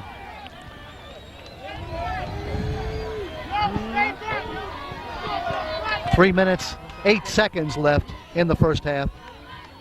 Here's Henderson with the pass. It's going to be caught by Galloway. Out of bounds at the 32-yard line. Kevin Walsh came up, tried to intercept the ball, but it got over his head, and Galloway made the catch down the near sideline. Yeah, Galloway got right between the safety and the corner there, and Aaron saw him wide open. The corner's just given is just giving way too much cushion, is not backing off. The safety's behind him. So what a great route and pattern there. First down and 10, the ball inside the 40-yard line at the 39. That's Stokes with the ball. Around the right side, he's got a hole. Taken off his feet finally on a nice tackle by Paul Robinson, but not before he picked up 7 or 8 on first down. And suddenly Mr. Moe has switched back to the Eagle side. That may happen all night. Back and forth, back and forth. What a beautiful pass by Henderson on the play before. He's just laying that ball in there, taking something off of it, putting a little air under the ball. Second down, 3.5 yards to go for the first down. Henderson has a man. It's going to be caught. That's McVeigh. First down. Ryan McVeigh with the catch. Well, Joe's just spreading the ball out nicely. I mean, he's using his tight ends, he's using his wideouts. he's just able to move the ball around the field and do it at will. Aaron's zoning right now, and he's hitting everything. Boy, McVeigh dropped that first pass to him. He hasn't dropped anything since. No, he hasn't. I think that was a jitters first play when the first ball was thrown to you. First down inside the 20, about the 17-yard line. Henderson rolling, running with the ball, gets around Ringgold, hit by 2 men, out of bounds he goes. Good gain by Henderson on first down. This a 4-play drive started back at the 39-yard line of Aberdeen. They've marched it straight down the field inside the 10 with 2 minutes and 2 seconds left in the half. They're bringing Willie back in, so you may see something wide here with his speed. Use a wide side of the field here to the left. You got pretty good footing down there, so you may see a toss sweep to the left here. Aberdeen leading by 14-9. If you just tuned in, we're at James R. Harris Field in Haverty Grace. It's a battle for the county championship. Haverty Grace undefeated, Aberdeen with just 1 loss. They're going to bring in the chains and measure for the first down. Last game of the regular season tonight, and Mark, we bemoaned the fact that poor Edgewood and Joppatown playing tonight for everything in terms of seeding in the playoffs, but yet nobody seems to notice because everybody's got their mind focused on this game. Right, definitely. Those teams both would like to win tonight. Edgewood needs a win to get into the playoffs to be the number 4 seed, and Joppatown probably will get in even if they do lose. There he is, Mayor of Aberdeen, Doug Wilson. Hello, Mr. Mayor. He's all bundled up. He's wearing his leather jacket. Now, Doug Wilson played baseball for me when I coached at Aberdeen. Now, Doug's going to be mad at me, but I'm going to have to say that was 1971. Played shortstop. He was a good left-handed hitter and a good shortstop as well. I always kid him that we had him out there to get all the rocks off the field, so when Cal Ripken came along, there would be no bad hops. Doug was a fine athlete at Aberdeen and now an excellent mayor for the city of Aberdeen. That's great. He's out supporting his hometown. Not a first down. It'll bring up a third down. Henderson keeps the ball, and I think he has the first down behind that big push. That is a big push. 5th play of this drive. Inside 2 minutes now left. Minute 53 left in the first half. It's 14-9. Warriors need a big play here, Mark. Some sort of a turnover. Boy, if they could get a fumble and take it the rest of the way, how it would turn this momentum around. Yeah, it would change it back. They ain't a big stop here. I mean, there's a lot of time left. The ball is resting somewhere inside the 10-yard line. It's 1st and goal. Stokes and Lewis. Stokes with the ball. He's going to be hit and held. Good defensive play right in the middle of the line. That made by number 56. That's Sean Carlson. Carlson who makes the tackle. Looks like no gain. 2nd down and goal. Again, we're guessing because our vantage point here doesn't give us a real good look at exactly where the ball is. It's about the 7 or 8 yard line. Somewhere outside the 5. Minute 8, minute 7, and counting. Lots of time left here in the first half. Henderson, pitch back. That's Willie. Willie cuts it inside, close to the touchdown. He's going to be held just short of the touchdown. Kevin Walsh sort of propping him up so he couldn't fall into the end zone. That'll bring up a 3rd down. Trying to see exactly where the ball is. It looks like it might be at about the 2 or 3 yard line. It's close. 3rd down, big play here for Haverty Grace, trying to stop Aberdeen. 26 seconds, 25 seconds, and now the clock does become a factor. Henderson throwing to the end zone. Touchdown, touchdown, Aberdeen. Trying to see who caught the ball. I think it was McVeigh. McVeigh on the slant end to the tight end for the touchdown. Little tight end pop pass there right away. They spread the field out, open up that seam, and he just is able to get the quick pass right off of Henderson to McVeigh, about a 3-yard touchdown pass, and now it's 16-9. Check it, it's 20-9. And now it's 21-9 as Aberdeen takes an 11-point lead and now a 12-point lead. Boy, a big drive by Aberdeen, an 8-play drive going 61 yards. Again, in those 8 plays, capped by the Henderson to McVeigh 3-yard touchdown pass. And now with 18 seconds left, if you're the Eagles, you certainly don't want to kick the ball deep and let Havre de Grace have a chance at running it back. Well, what a drive by Aberdeen, Mark. It was a great drive. I mean, showed a lot of composure, able to just move it right down the field. I mean, Sean West had made that touchdown pass in 3 plays. The Eagles, I should say the Warriors, had come down and gone 63 yards and reclaimed the momentum. We're down only by 5 at 14-9. All Aberdeen did was run the ball a total of 61 yards in 8 plays. Go back to the fact that the Warriors tried for the first down. We'll talk about it in just a minute. Good play made by the lineman there. Good hands by Jose Castro as the ball bounced up and he caught it right at the 50-yard line. Well, that gives them a short field, and that's going to allow Shane to just air it out here. I think he's going to try and go for something deep down the field. There's enough time for maybe 3 plays here. Want to go back to that play where Shane West slid in just about a yard short of the first down, giving Aberdeen decent field position. Had they punted or had Havre de Grace picked up the first down, it could be a different story right now. Yeah, that was. I think they would have gone. I think they should have gone for it, but I would have looked at it maybe a different type of play there. Let's see what West does. Eagle bench trying to call timeout. They don't get it. West, good protection. Now he runs the ball. He's going to be hit and taken off his feet by Sean Lewis. 6 seconds now left in this first half.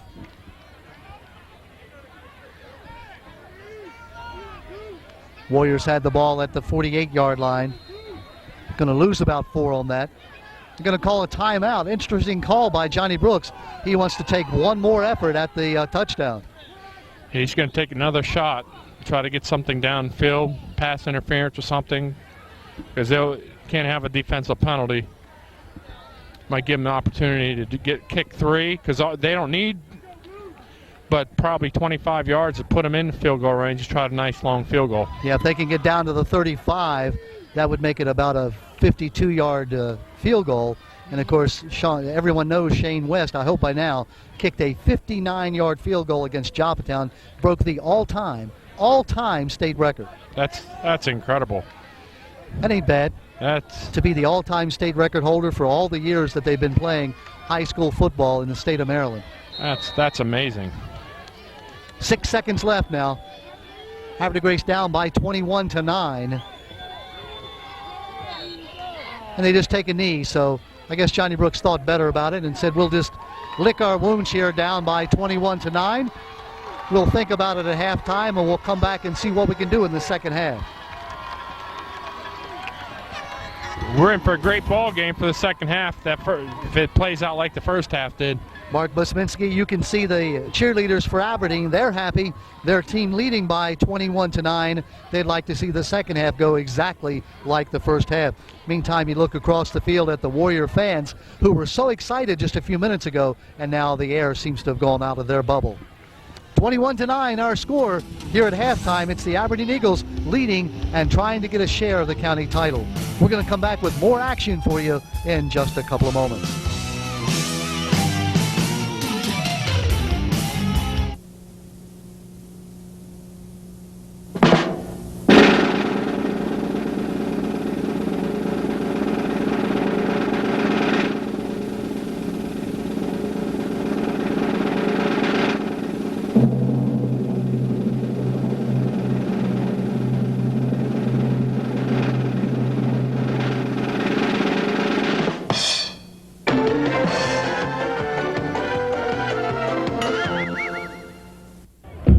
We're in halftime, 21-9. The Eagles leading over Havre de Grace in a game for the county title. With me, the mayor of Aberdeen, Doug Wilson. Doug, I see you've got your Aberdeen leather jacket on there. Yeah, very proudly wearing the baseball. Baseball, when I played baseball. Yes, back in 1971. That's a long time ago. No, it's not that long ago at all. Okay, a couple years ago.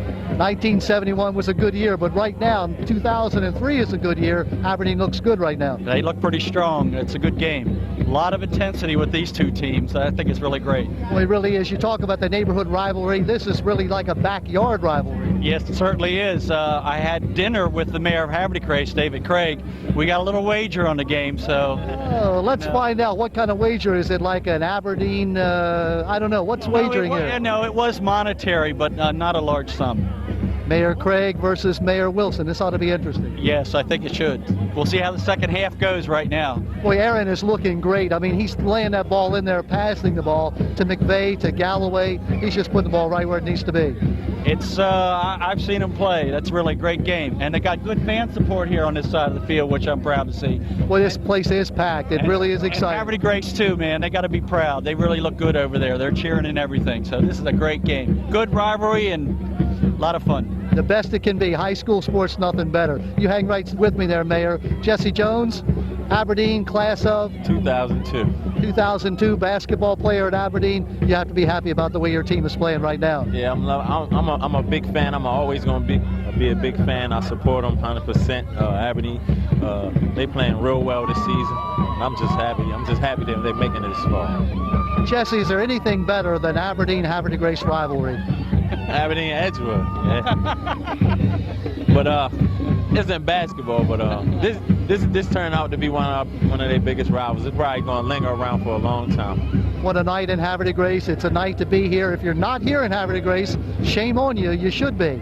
Yeah, they should be. They should be ashamed. Should be here supporting. Get it on, man. Aberdeen doing real good. Jesse Jones, let's go back to the mayor. You have to be proud of your town, your city. Aberdeen is on the move. Ripken Stadium, the new science math magnet about ready to open. Things are looking up in Aberdeen. It certainly is, and a lot of people made it happen, a lot of partnerships, and we're having a good time right now. Next year, the season tickets at Ripken Stadium are going to be at the same price, so sold out 2 years in a row, so we're hoping the third year will be a sellout next season. And Georgia Tech and Maryland are coming to play at Ripken Stadium in April, so a lot of good things and new things are going to be happening at Ripken Stadium this year coming up. So, of course, not to forget the Babe Ruth World Series, Cal Ripken Babe Ruth World Series coming up again next summer. That's right. It's going to be in Aberdeen again in 2004, so we're looking forward to that too. So it should be a nice turnout. Yeah, Aberdeen, I'm so proud. I'm a little bit prejudiced. I know I am because I taught there back from 1970 till 1979, and this young man played baseball for me. A wonderful baseball player. Good left-handed hitter. This guy could hit the baseball. Yeah, left-handed, I don't understand. I play golf right-handed, but I'd like to bat left-handed when it was baseball. Of course, we always tell the joke that we had Doug playing shortstop so he could pick the rocks up and throw them out because Cal Ripken was coming along about 3 years after that. Well, that's true, but he pitched, and he was a pretty good pitcher before he ended up playing infield, so he's a good son. Well, he actually, now, the truth be known, he was a shortstop. Let me tell you the story about, I come up to him at lunch duty one day, and I say, Calvin, it was Calvin then, I said, we don't have any pitchers this year. Would you mind pitching? And he said, sure, Coach, I'll pitch. So he come out for the first practice. I thought it was Dennis Martinez out there pitching because he had learned from Dennis. He had that same little tuck. Oh, the memories of Calvin Ripken. Oh, yeah, it's great. Aberdeen's got a lot to be proud of, and I always like to watch the Minnesota Vikings now because I see E.J. Henderson, number 56, playing for the Vikings, and he was from Aberdeen, and his brother's doing a good game tonight. You think about the folks that have come from Aberdeen, people like Tyrone Shoulders, Irv Pankey, all great guys, who not only were great athletes, but were great people besides. Yeah, they really are. My daughter Shannon played with Aaron in the pep band, with AJ and the pep band, so that's like, that's so cool. Yeah, just great memories and great things, and a memory we're building tonight. We talked about this being the game of the decade. 10 years from now, people will talk about, I was there on 2003, what is this, November the 7th, to watch Aberdeen play Haverty Grace. Yeah, that's something. I'm glad I'm here, so it's a lot of fun. A lot of my friends are here too, so there's a lot of old-timers here at this game rooting this team on tonight. So, Mayor Wilson, Jesse Jones, congratulations. Thank you. Good luck to the Eagles and good luck to the Warriors over there. We're looking forward to an exciting second half, Mayor. Exciting game. Go Warriors, go Aberdeen. Stay tuned now for the second half. It's going to be Haverty Grace Aberdeen, 21-9. Right now, Aberdeen leading, but the Warriors, they're not going to give up. We'll be back with the second half in just a moment.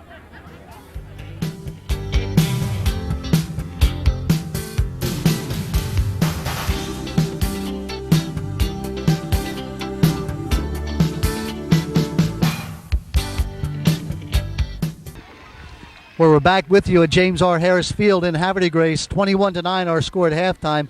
Mark Busminski, you and I were both so impressed with the Havre de Grace Warrior Marching Band. They must be like 100 players strong in a very small school. For a very small school, they did a tremendous job out there. They had to have at least a third of their student body out there with that band. They were very impressive. I enjoyed what their show at halftime. They did a great job. So hats off to their director, Mr. Rick Hoff? Hoff? Yeah. They did a tremendous job. They, of course, went down to Orlando, Florida last year. The trip made famous because of Edgewood's unfortunate bus accident. Havre de Grace was down there during that same time, so they do a wonderful job there. And we didn't get a chance to show the, I think it was quintet of young ladies who sang the national anthem before the beginning of the game. They also did a wonderful job. You think about Havre de Grace, this school is a school on the move because their service organization, Smiles, 1 out of every 4 kids in this school belongs to that service organization. The band members, the football team doing so well. It's just a wonderful place to be. Their new principal, Wayne Tebow, so excited to be here. Yeah, he's extremely excited. He brings a lot of enthusiasm to the school, and he has a great support staff behind him. And they just do a great job with the kids here at Havre de Grace. You're watching Aberdeen now warming up, and let's talk about the game. The Eagles will get the ball first. Havre de Grace received it at the beginning of the ball game. The Warriors, what do they have to do? I think they got to come up with a big stop in the beginning, stop Aberdeen. Initially on when they get the ball, try to get the ball back. They're going to have to open up. They need to go back to some of their schemes that they did for their 3-yard drive that they had, where they moved the ball 40 some yards. 49. It was a 49-yard touchdown pass, so I think they need to spread the field out and stretch Aberdeen's defense a little bit here and try to get some quick scoring. We can't say enough about that last scoring drive that Aberdeen did. They were leading by just 5 points. Havre de Grace had the ball marching down into Eagle territory. The Eagles stopped them and then went 61 yards in 8 plays. That touchdown pass, Henderson to McVeigh, with just a few seconds left, and that took the Big Mo back toward Aberdeen's side. Yeah, it may be like that till every second ticks off that clock. It's just going to be a nip and tuck game all the way down to the end. Well, 24 minutes of football left here at Havre de Grace. The second half, the Warriors, their season not really on the line, but bragging rights, at least for this neighborhood brawl between Aberdeen and Havre de Grace. They'd love to win the county title outright. Sure. They're going to the playoffs. They are number 1 seed. They won't lose that number 1 seed. They will be county co-champions, but they would love nothing better than to beat their neighborhood rival. Plus, it's nice to go end a season unblemished. Your regular season, that's always a Here's the kickoff. Big, another high short kick coming down, fielded by Anthony Hill, number 16. Hill still on his feet, and finally out of bounds he goes. Anthony Hill having a chance to run the ball back. Hill is 6'2", 180-pound junior. Fielded that ball and just took it up the right side, and West is getting way underneath that ball. I don't know if those are planned kicks like that or not, but they need to stop giving Aberdeen field position here. Great field position at the 45-yard line of Aberdeen. The Eagles come out in the second half. The up back being Sean Lewis, number 32, Carl Stokes, number 33, the deep back, the quarterback, who else? Aaron Henderson. That's Stokes with the ball off the right side, 5 yards on first down. Stokes saw the hole was blocked, was clogged up, and just picked his way to the outside for a gain of like 5 yards. Talk about that line. Theo Aiken, 6'3", 320. Cam Stokes, 6'1", 225. Brian Scott, 6'1", 310. Manu Cooper, 6'1", 275. And Stephen Maxwell, 6'3", 285 pounds. That is a big line. That's the up back, Lewis. And that's Great a big fullback, too. He really is. But good tackling by Havre de Grace. Number 22, Darrell Grimes, first man in on the hit, along with 48. That's Gerald Ringgold on the tackle. They're big all over. Their backfield weight averages almost 230. And then they bring in Avery Willie, who's the little scat back, so they've got that big change of pace. Big third down here, 3rd down and 4. They've got to get to the 45. They're now at the 48. That's Stokes. He's got the first. Tackle made by Mitchell, but not before they get the first down. Going right over right tackle. That's Manu Cooper and Stephen Maxwell. He hit that hole quickly. It was just just followed his line blocking there and was able to gain 5 yards out of that. Well, you look at Stokes, he's gained 392 yards. Lewis 340 yards, and then Avery Willie has gained another 278. And then don't forget the leading ball carrier, 621 yards by Aaron Henderson. That's a lot of yardage out of that backfield. It sure is. Stokes. That's a productive backfield. Boy, you'd like to have that for. Yeah, we're right here with, Stokes cuts it back inside, picks up about 3 on first down. This is exactly what Johnny Brooks and the Warriors cannot let happen. They've got to stop the Eagles and get the ball back for their offense. They need to get that ball back. They need to do a stop. I mean, Aberdeen's just running at will on them and able to push them right down the field. Leading by 21-9 are the Eagles on the move at the 40-yard line of the Warriors. Henderson, pitch back. That's Stokes. Stokes outruns Ringgold, but finally Ringgold gets him out of bounds, but not before he picks up another first down. Boy, what a great option pitch. Quick pitch by Aaron. Aaron read that perfectly. I mean, he's shown that he can play that quarterback exceptionally well. I mean, he's doing everything right tonight. He's doing an exceptional job. He really is. He's smart. He's got great timing and an arm. I mean, we've seen his arm. He's laid that ball in a couple of times beautifully. Ball at the 30-yard line inside the 30. The pitch, that's caught. First down, Phillip Brown, the receiver. Nice little quick pop pass. Right now the Eagles have it all going. Everything's working. I mean, and Aaron's just hitting everything, and he's just seeing everything tonight. He's got great vision. He's making good decisions. Big 9-yard pickup down to the 21-yard line. Second down, a yard to go. Aberdeen seems to be getting better and better as each week goes on. I mean, they've just been moving through the teams that they've played. Handoff, Stokes. He's going to be hit and held. Nice tackle made by T.J. Andrews. Andrews had Stokes and wouldn't let him go. Loss of about 1 or 2. That'll bring up a third down. Third and now 2 yards to go for the first down. Eagles took this ball second half kickoff on their own 45-yard line. They've driven down now just short of the 20, facing a third and, well, let's say about a long 1. Wouldn't be surprised to see Joe go to the end zone here on a pass. The Joe being Joe Harbert, the Coach Harbor. 2 wide receivers here. It's Galloway along with Brown. Nope, it's Henderson. He's got the first down. Why not? When you're 6'3", 6'4", 225 pounds, just give me the ball. You know, I know you've had the pleasure of talking with Aaron Henderson, but you'll never want to meet a more engaging young man. Unlike his brother E.J., who's a quiet, reserved sort of a guy, Aaron is just fun to be around. Aaron's very, very outgoing. He has that personality that attracts people to him, and those are great qualities for leadership. And he's in that role right now. He's leading his team on the field. He also makes leads in his school building. He's a prime example of what a good student athlete is dedicated to do. There's the pass into the corner of the end zone. Touchdown, Aberdeen! What a pass and what a catch. That's Galloway, Devron Galloway on the timing pass. A 21-yard touchdown pass from Aaron Henderson to Devron Galloway. That ball was thrown right above the corner's helmet. I thought the corner was it almost hit the cornerback's helmet.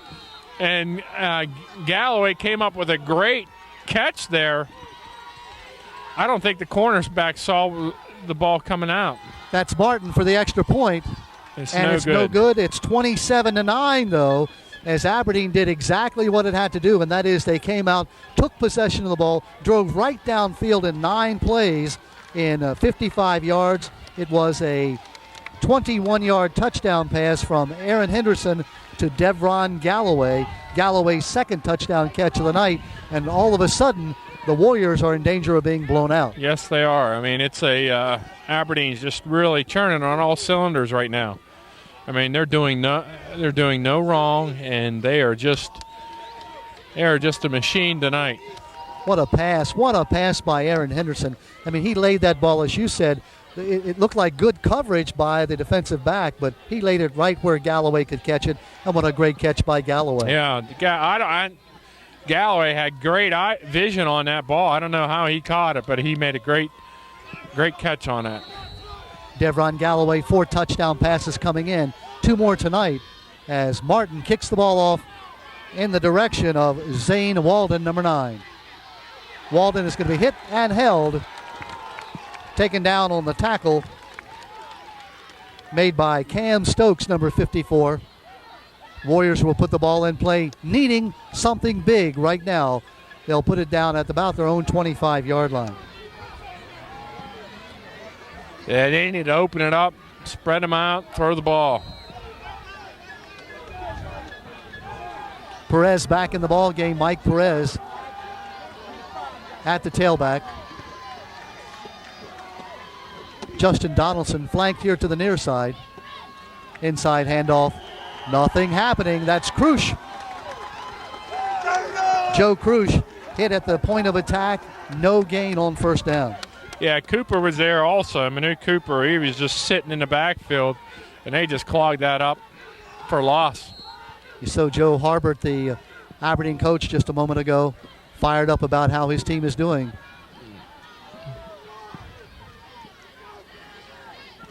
Six minutes, 50 seconds, 27-9 left here in the third period.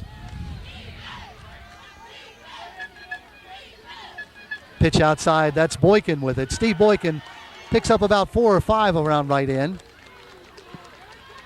That could be Sean Lewis. Checking, no, it is Carl Stokes, number 33, on the tackle on the far side. Warriors needing about 9 yards for the first down. Big first down. They can't afford a 3 and out here, Mark. No. And they need to get something that's going to take some time off that clock. They need a sustained drive. It's going to be productive for them. George Engel out leading his team to the ball. Number 50, the center for Havre de Grace. West, good block, looking to pass, gets rid of it. It's up in the air. It's up for grabs. It's going to be intercepted by Avery Willie. Avery Willie with the interception, his second of the night.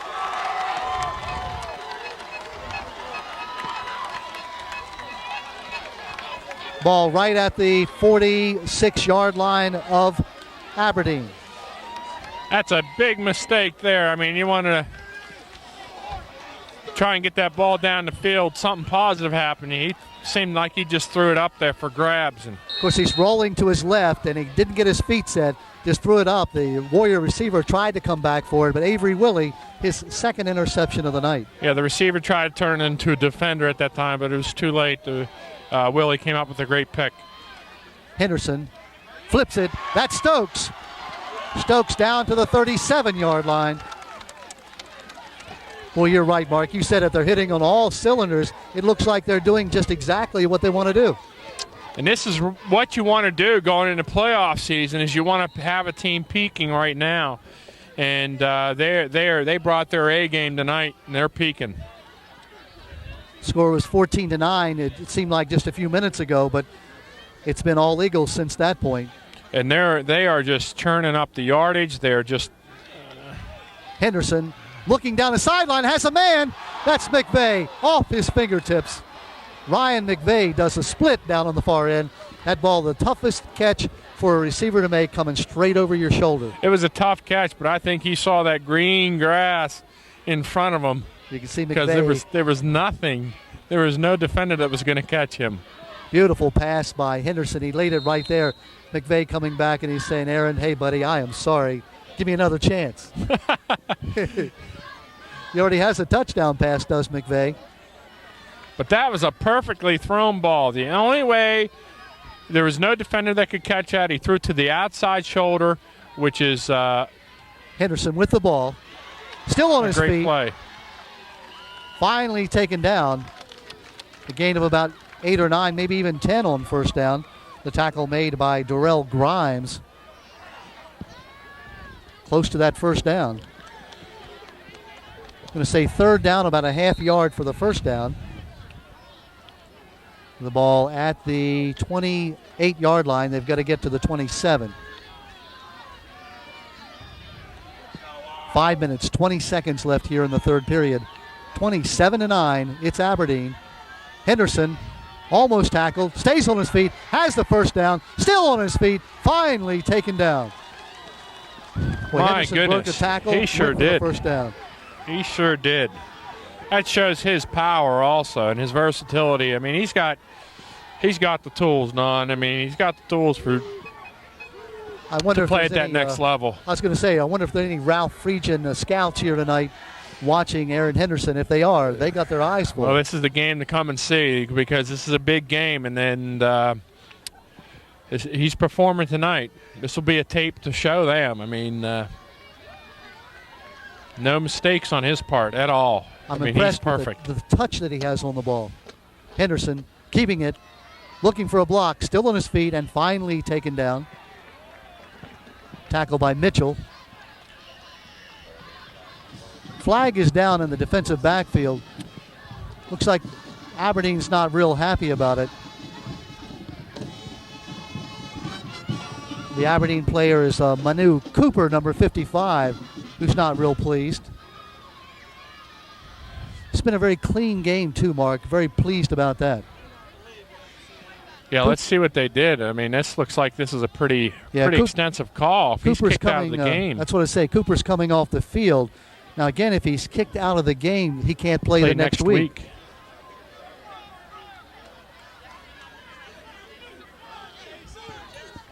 Manu very, very upset, and you can see his coach is trying to calm him down. It's going to be a big penalty. The call is blocking in the back, but Cooper comes out. I'm not sure. It does. They usually give the old heave-ho sign. Yeah, they if he's usually been will thrown out. see that. So maybe he's just came out for that play. Yeah, just to cool down. I didn't see what happened. It was in the deep defensive backfield, and it was after the play was over. So it's going to cost the Eagles 15 yards. Going to move them back out of. They did pick up the first down, so it's going to be now. Well, they've got the ball resting at about the 20-yard line. They're still showing first down on the down marker. And they're saying that the Eagles could get a first down at the 2 or 3 yard line. Adding that all together, it looks like it's first down at about 15. Yeah.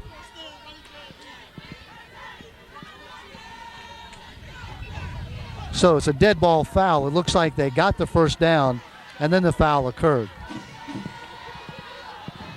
Coach Harbert talking to his player.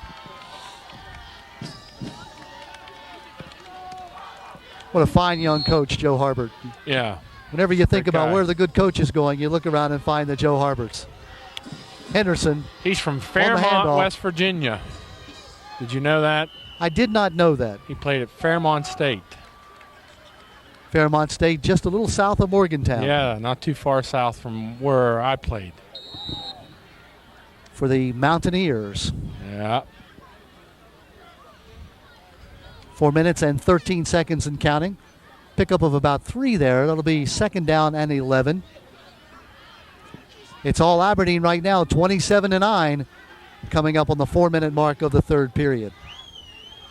Henderson still with the ball. He's going to be hit and taken down by Darrell Grimes. Grimes that time would not be denied. He They broke threw a through from flag his down for defensive late position hit. and made the tackle, but a flag does go down. That's going to negate that good play. They're going to say piling on, personal foul. A little bit of frustration on the part of the Warriors there. It was a good defensive call. It was close. You want to protect your quarterback, and officials in any level are going to do that. Yeah, they will do that. No question he was down, and there was some hits that were made right at the end of the play. Tough call against the Warriors because they had sacked Henderson for about a 10-yard loss. Still not a first down. Second down, about 7 yards to go. Ball resting just about at the, it looks like maybe the 10-yard line. Pitch back. That's Willie looking to pass. Tucks it away, but he's going to be hit. And down he goes. Shivers on the tackle. Havre de Grace getting stingy here now. I tell you what, they've had 3 plays now for losses here. It's 3rd down and 12 here to try to just pick up a 1st down. Looked like it was going to be a halfback option pass. Avery really looking to pass, but good defensive pressure by Havre de Grace. Jeff Shivers, number 69, making the tackle. He's been injured all year. It's been a tough thing for Jeff Shivers to go through. 3rd down, 12 yards to go. Henderson looking to pass, being rushed. Tucks the ball down, throws it now into the end zone, and overthrows his man. Well, that's a strong arm there. Rolling to his left, throwing back against the right, and it went out of the end zone. That just shows you his strength and his arm. And had Phillip Brown open in the end zone had he been able to bring the ball down just a little bit. Yeah, you got to set your feet and square your shoulders, otherwise the ball will float on you. It will just keep going on you and just get away from you. Eagles looking to the bench, seeing exactly what they should do. 4th down and about 12 to go. 2 minutes, 47 seconds left in the 3rd. 27-9 Aberdeen. Well, if Havre de Grace can stop them here, I mean, they're going to come up with a big play. Get the ball back. Big play of the ball game if the Warriors are going to stay in it. Henderson gets it off. He's got a man. That's complete to Galloway. Let's see if it's enough for a 1st down. I think it is. I think it is also.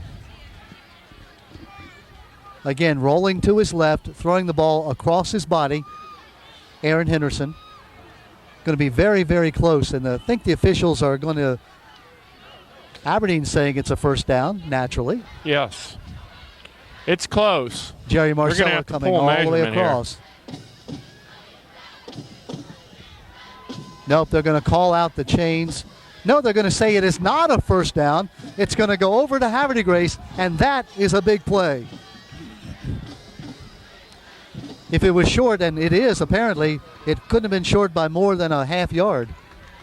Boy, big defensive stand by Havre de Grace. With 2 minutes and 30 seconds left here, 27-9, they trail, but they're going to take the ball over in the shadow of their own goalpost. Boy, if nothing else, Aberdeen ran about 6 minutes off the clock in that 9-play drive that started at their own 46. The ball just about at the 2 or 3 yard line. West with the ball. He's going to be hit in the end zone. It's a safety. A safety. Joe Harbert leaping for joy. Shane West trying to get the ball off, but he's not able to. I'm not sure exactly who tackled him, but someone got him in the end zone and add 2 more points to Aberdeen's total. They're now up by 29-9.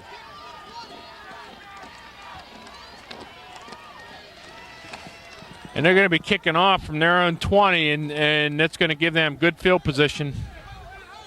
So, short field again. I mean, it's easy for us to say sitting up here, you got to get rid of the ball, but you got to get rid of the ball. You got to. He's got the opportunity to throw it out of bounds. I know he's trying to make a play, but when you're that deep in your end zone, you got to just throw it out of bounds. I mean, very disappointing. The Havre de Grace stands now have gone quiet. Here behind us, where we're on the visitor side, of course, the Eagle fans very excited. You know, this game, a toss-up coming in. The Eagles have taken over, and they have just played, as you said, a near-perfect ball game. They have. They brought their, like I said, they brought their A game tonight, and if they're peaking at the right time, because if they play like this against any other teams, they may roll through the playoffs, be regional champs, of course, all the way to the state playoffs. Mark, folks have to understand that the Warriors are 1A, Aberdeen is 2A, so these two teams will be in the playoffs against different opponents. Correct. On the other hand, Edgewood is 2A, and if things break the way they could happen tonight, Edgewood and Aberdeen could meet next week. Yes. In the first round of the playoffs. West with the kickoff. It's going to come down to the 30-yard line. Avery Willie with the ball, waiting for his blocks. cuts it upfield, across midfield, still on his feet, and finally taken down at the 41. Short field for Aberdeen, and I tell you, they've had great field position all night. Well, that was a great run by Willie. He caught the ball, waited for his blocking to form, and then followed his blocking all the way down to the 42-yard line of the Warriors. You may hear in our field mic the words, Avery, Avery. He's a tough runner. I mean, he's a strong back. I mean, he may be small, but he's got great agility, good balance. Timeout called on the field. 2 minutes, 12 seconds left. It's 29-9. It was 21-9 at half. The Eagles have scored a touchdown on a big Henderson to Galloway 21-yard pass, and then they just got a safety to make it 29-9. And again, we go back to the first half when it was 14-9. Haverty Grace driving with the football inside the Eagle 40-yard line. Shane West going for the first down, slid for it, was stopped about a yard and a half short. Aberdeen took the ball, went down and scored, made it 21-9. That's the turning point of the ball game. I think that was also. I think they lost their momentum at that point of the game and were unable to overcome that since that time. They were unable to get that first down. Of course, give the Eagles all the credit because Aaron Henderson has just been the man. We talked before the game, Mark, that Aaron Henderson is what we call the X factor. He's the man who is head and shoulders better than anyone else on the field when he's right. That's correct. I mean, he's just a man amongst boys out there tonight, and he's proved it tonight. Here he goes again, firing deep, looking for his wide receiver, Phillip Brown, overthrows him. Incomplete. That ball was thrown 55 yards in the air. That ball landed in the end zone, and Aaron was sitting on the his own 45, almost 45, 47-yard line, and it hit almost in the back end of the end zone. And that might have been for effect also with the scouts to say, hey, look at my arm. Again, he went down to Raven Stadium and threw the ball over 60 yards last weekend. That was impressive. But against competition, when you can throw it, and he led his man just by a couple of yards. And Joe might as well open it up and let his kids play and try everything he's got. Henderson cuts it back inside. Still on his feet. Finally snaked down on the tackle. Looks like Mitchell in on the tackle. Aaron's been hurt so many, on and off the past 3 seasons, and he's been healthy all year this year. Boy, he's just a healthy Aaron Henderson has just made the difference for these Aberdeen Eagles, I tell you. Well, that's a very good point, Mark. He has been hurt. He was hurt 2 years ago and then hurt again, not quite as badly last year, but this is the first year he's been able to play without suffering an injury. Well, yeah, 2 years ago he broke his ankle. Right. And missed that whole season. It's going to be hit and held, though. And of course, if you're Coach Hart, the basketball coach, you pray every time you see him tackle because Aaron Henderson is a star on the basketball team. And then in the spring, well, he's a star on the track team. Track team, right. Not a bad deal. And again, if it sounds like I'm rather proud of Aaron Henderson, I really am, just to be associated in the same county because he's just that kind of kid. Well, I think anybody would be. He's a great kid. He's a great role model, and he stands out amongst his peers as a leader, and that's what we look for, and that's what we need in our public schools. Fourth down fumble. Henderson comes up with the ball. He's still got it. He's throwing. He's got touchdown. Oh, my goodness, Phillip Brown. Henderson fumbled the ball, picked it up, had the presence of mind to throw the ball all the way down where Phillip Brown was there for the touchdown. That one a 42-yard touchdown pass. That was major improvisation there. I mean, there's nothing you can do. That was all him. He made that play. He fumbled the ball from the snap, was able to come up with it. And if you're not down, you can pick that up and advance it, and he came up and did it. 2-point conversion run. That's good. Good by Galloway. And so now our score is 37-9. Aberdeen over Havre de Grace.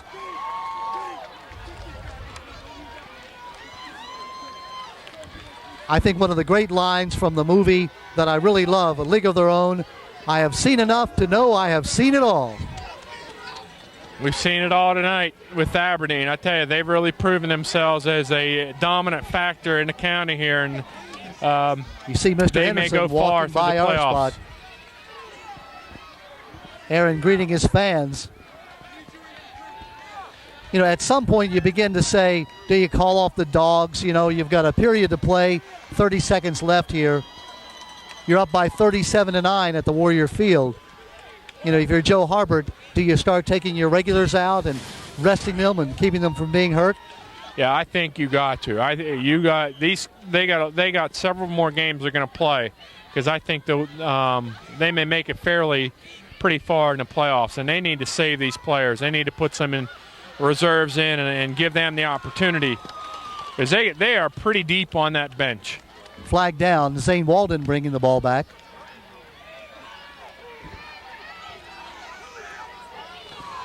They're making some changes, and they need to do it. They need to get those kids in there, because you never know when they may have to see the field again. It would be nice for them to go into the playoffs and be able to double two platoon and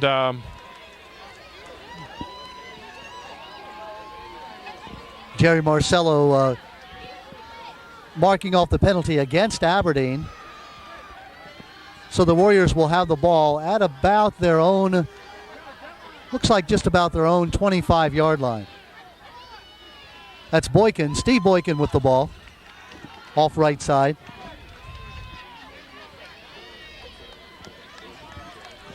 (37-9) the score. It was 14-9 midway of the second period.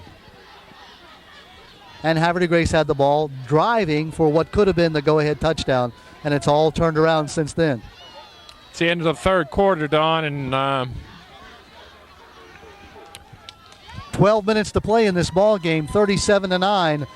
You know, you talk about a comeback. I mean, the Warriors, quite honestly, going to be very, very difficult for them to come back, but they're not going to give up. You know they're not. They're playing before their home fans. They're playing against their arch rivals. And the great thing is they know they've got a county championship, at least a share of it, and they know they've got a first-round playoff appearance at home next week as the top seed in 1A. Well, they're playing like they want it, and they're playing like champions right now. And speaking of Havre de Grace, I'm sorry, Buzz. Oh. That despite the fact that it looks like they're going to lose tonight, the Warriors do have a first seed in the playoffs, and they will have a share of the county crown. Yes. But as you said earlier, they will lose their perfect season. They'll end up 8-1 on the year as compared to Aberdeen's 8-1 as well. That's barring a miracle comeback. We certainly don't want to say it can't happen, down 37-9.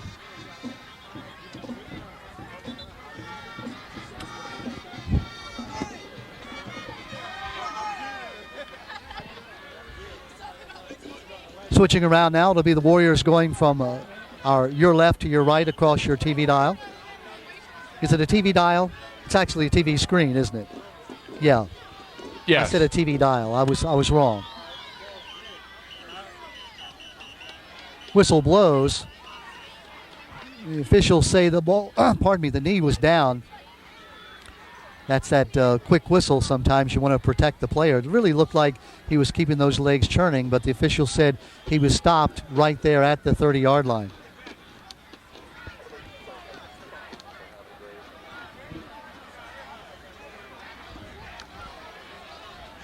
Clock stopped at 11:55. I'm not sure exactly why. Joe Harbert pointing to the clock as well, saying he doesn't know why it stopped.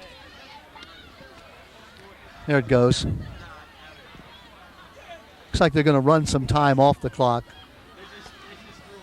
It's usually when you're up by so many points, they do a running clock. I think it's 35 points. Is it 35? 35. I thought it was 25, but you may be right. Yeah, it's the what we call in baseball the slaughter rule, where you keep the clock running. But I think you have to be down by 35. West being rushed, and down he goes.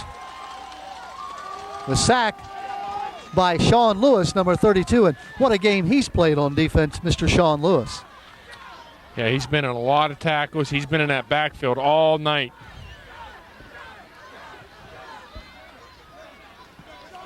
Shane West, you have to feel for him. He's been under pressure the entire evening. He's taking a little bit too long back there. He's got to get rid of that ball, and he's looking for that big play. He's got to know where his receivers are, and he's dropping back in punt formation. Seem to be finding them at all. Low line drive punt. It's going to take a bounce over Avery's head. Now he's going to scoop it up on the run. What else? That's the third time he's done that. Willie shakes one block. Still on his feet. Still on his feet. You just have to be impressed with Avery Willie. This young man will not go down. He won't fall down. He's got great agility, great balance. That's tremendous. And Avery is only a junior, so a lot of these Eagles are seniors, but Avery will be back next year. 5'9", 165-pound junior. This is his first year on the varsity. What an addition to have. Well, he's that change of pace, you know. If you think about all the great tandems in a backfield, you've got that big slugging runner, and then you've got a guy like Avery Willie you can bring in. Well, he gives him a change of pace because he can break it to the outside. He's got that breakaway speed. Henderson still in the ball game as the quarterback. Still that starting backfield. Lewis and Stokes. Henderson to throw. Incomplete. Good defensive play made by Kevin Walsh. Looking for Galloway down that left side again.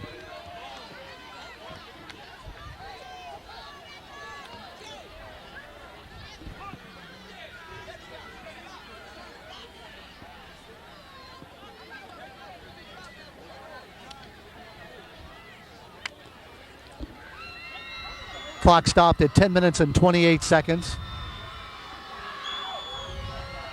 Shotgun backfield. First time we've seen that tonight. Henderson keeps it around right side.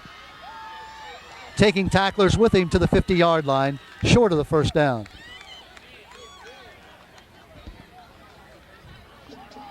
Aaron Henderson, a young man who 6'4", 225-pound senior.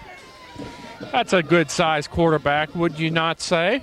And he's 17 years old. Now think about when he's 18 or 19 or 20, you're talking about a young man who, if he wants to beef up, if they want to do that and make him a linebacker, you're looking at 250 pounds. If you want to be a quarterback, you know, you lift weights and you keep your weight around that 230 area, that's a big young man. Sort of the Dante Culpepper mold. Well, Dante's about 260, but Steve McNair's about a 235. Which is he's 6'4", 235. Got similar size. And that's the catch by Galloway, Devron Galloway. First down for Aberdeen. He's got the frame to hold 250, but if he wants to play quarterback, he'd be best playing right around 225, 230. Slender legs. If you notice, EJ has the same slender legs and the big upper body. Well, EJ put on he probably put on 30 pounds. At Maryland. Blossomed into an All-American and first-round draft pick. Butkus Award winner.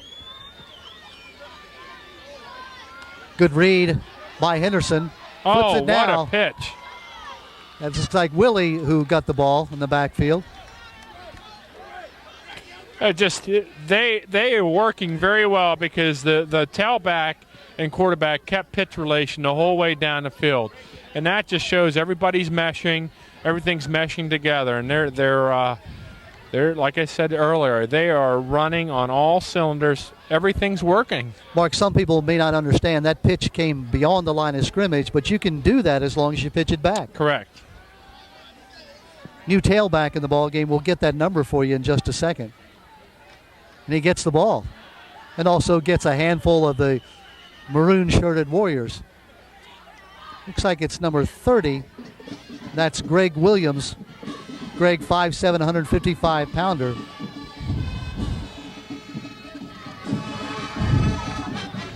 We got a player hurt out there. One of the Warriors down, and 8 minutes, 38 seconds. The clock's still running a little bit, so I'm not sure whether they may be, by mutual consent, running the clock or the clock is just running by mistake. I don't know. It's official time on the clock, so really don't know exactly what they're doing. They finally now stop it at 8:21. Johnny Brooks out seeing about his fallen young man, and he's up under his own power. That's the best news. That's TJ Andrews. Be walking off the field. Looks like maybe just got the wind knocked out of him.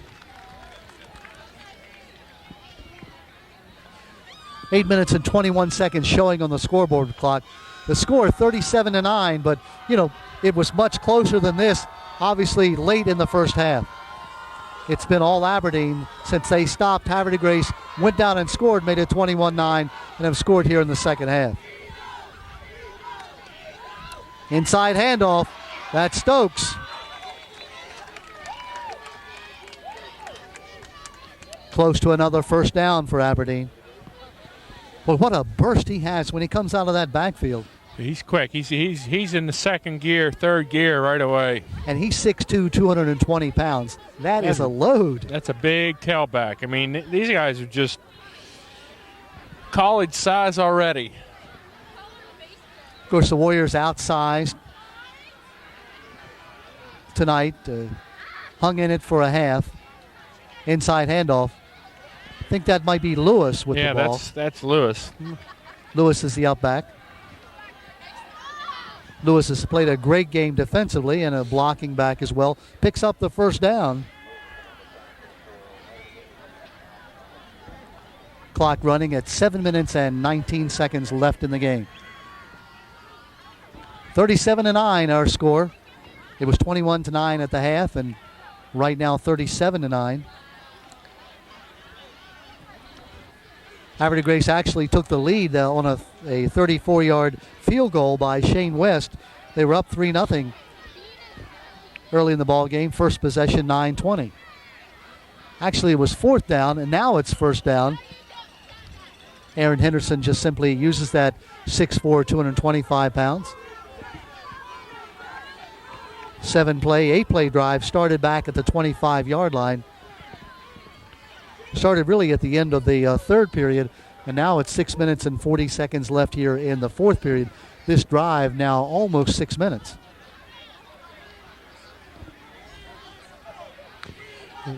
They're just Greg Williams still in at the tailback. He just wants to eat that clock up. That's Williams. He drops the ball. It's loose. I think let's see now. It looks like the Eagles may have gotten it back. There was a scramble. Red nope, ball. They're going to say it's Havre de Grace football. It's either Ringgold. It's either Ringgold, number 48, or number 22, Darrell Grimes. Or it could have been Dante Mason, number 24. One of those young men recovered it for Havre de Grace. So the Warriors will take over on their own. Let's see where they put it down. It looks like it might be at about the 28-yard line. New quarterback in the ball game for Havre de Grace. That's Cody Holliday, the left-hander. Holliday throwing the ball, almost intercepted. Lidecker almost had the interception.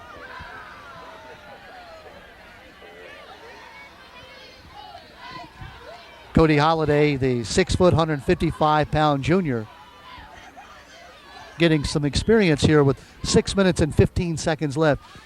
You know how thrilling this must be for him to be able to come out here and play against his arch rivals, the Eagles. Yeah. It's good experience for him to get out there. You never know. You never know when he may have to come out, because they're going to play again next week also, you know. Being rushed, gets it off, screen pass, incomplete. He's a left-hander. He throws a nice ball. Cody Holliday, 6', 155-pound junior. We'll give the Warrior fans credit as we look across to the home side. Nobody's left. Of course, the spirit has gone out of them because they realize their team has, no chance of coming back to win the ball game. But they've got so much to be proud of. Yeah. And they do. I mean, this team to go 8-1 with some of the teams that they've played this year.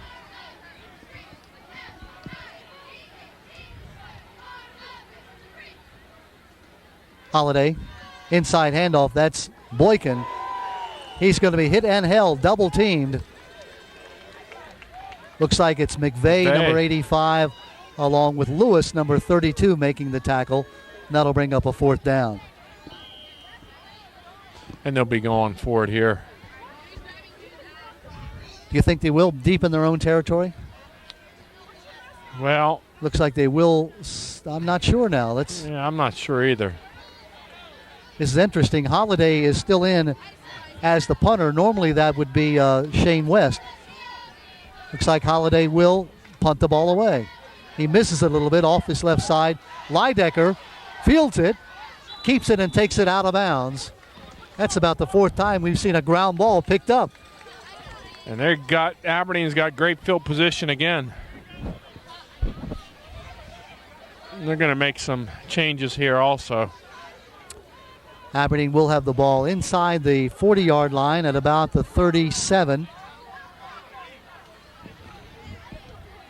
Mark Leidecker, the tight end, defensive end, good hands. New quarterback in for Aberdeen. It looks like number 16, that's Anthony Hill.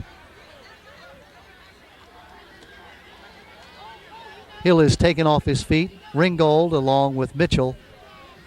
We can see the difference, the way Henderson runs that. I mean, no knock on Hill, but Henderson runs it so well. That play just never really developed. No, it didn't. And they got a new line too. So there you see Aaron Henderson on the sidelines celebrating with his by himself actually at this point. Hill, the quarterback. The give is going to be to Stokes.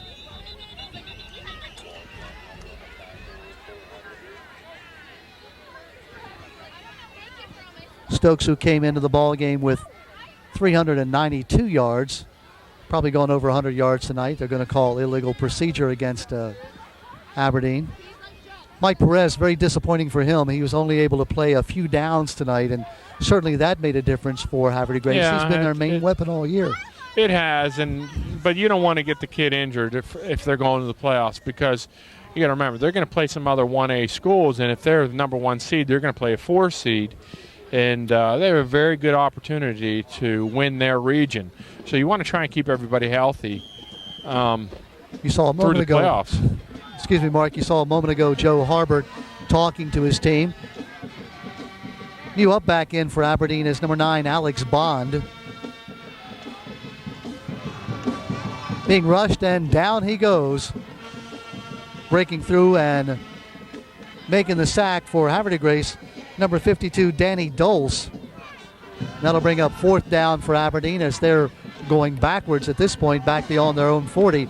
I should say the Warrior 40. Joe Harbert sending in his punting unit, even though they're inside the 40-yard line or right at the 40-yard line. That's showing some good sportsmanship as we go inside 4 minutes.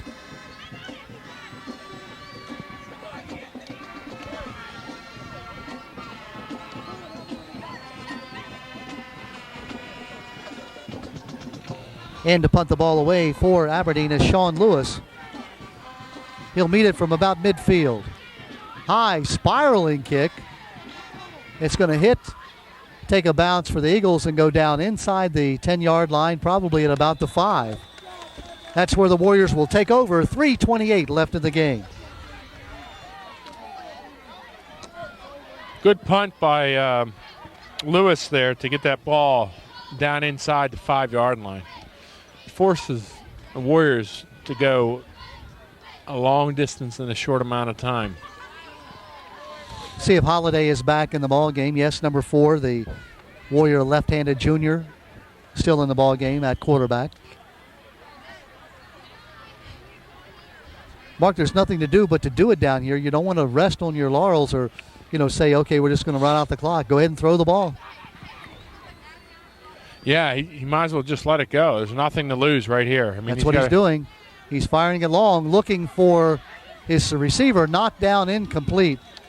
And looking for a flag, but it doesn't get thrown. That was number 5, Justin Donaldson, went up for the ball. He was well defended.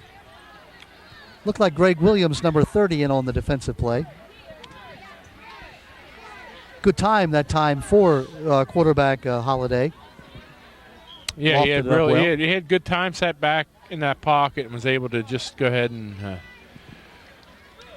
make a good attempt.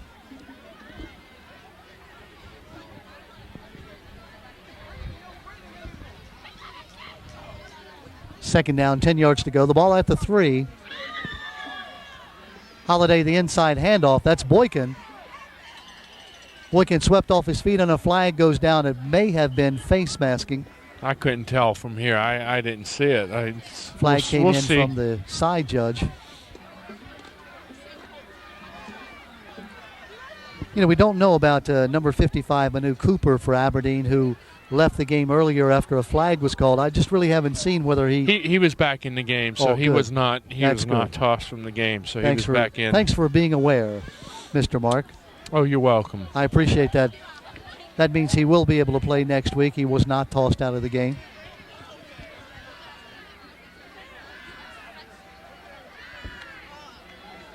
Second down. Donaldson just a little tall for him. Incomplete. That'll bring up third down. Third down, about a yard for the first down. If you just tuned in, well, shame on you. You missed all the festivities. 3 minutes and 12 seconds left in this game. It's been all Aberdeen after the middle of the second period. They lead now by 37-9. They're up 21-9 at half. They've scored a couple of times and added a safety here in the second half. Third down. 2 yards to go as we go inside the 3-minute mark. That's Boykin, still on his feet. He's got the first down.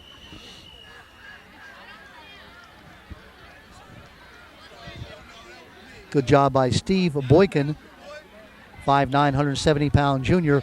Boykin, who's played in place of Mike Perez tonight. How disappointing for Mike Perez. He came over from Aberdeen, transferred to Havre de Grace this year. I'm sure he had this date marked on his calendar, and then he comes up with that high ankle sprain. Wasn't able to play very much tonight. Right.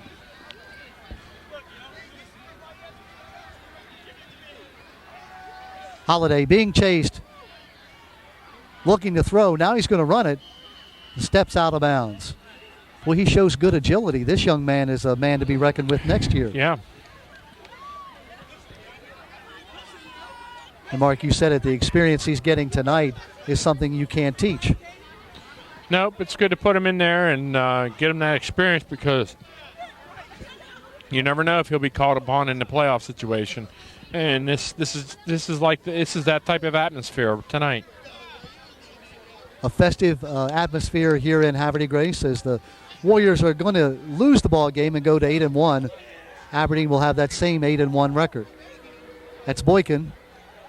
No place to go that time as Alex Bond, number 9, made the tackle. Inside 2 minutes now left in this game, the last game of the regular season. Sort of bittersweet if you happen to be an Aberdeen Eagle fan or a Warrior fan. Great year for both teams, and they're going to end up tied for the county championship. And as an impartial observer, there could not be a better result in my mind. That's true. Both great teams had great seasons. And you have 2 champions instead of 1. I can't think of a better deal.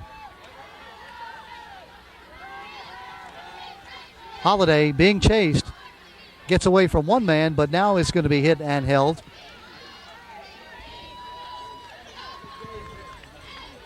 Aberdeen begins to celebrate a little bit, as well they should. Uh-oh, look out. If we can get a picture, there comes the water. Looks like Mr. Joe Harbert is about to get a bath.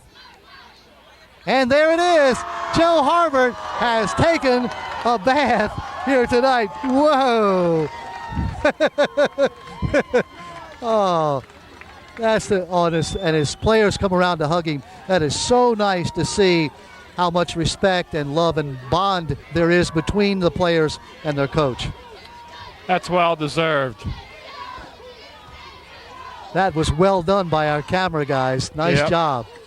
Nice job in the truck by Let's see if Trey we can get dried off now because that's cold. It is cold, but it feels good.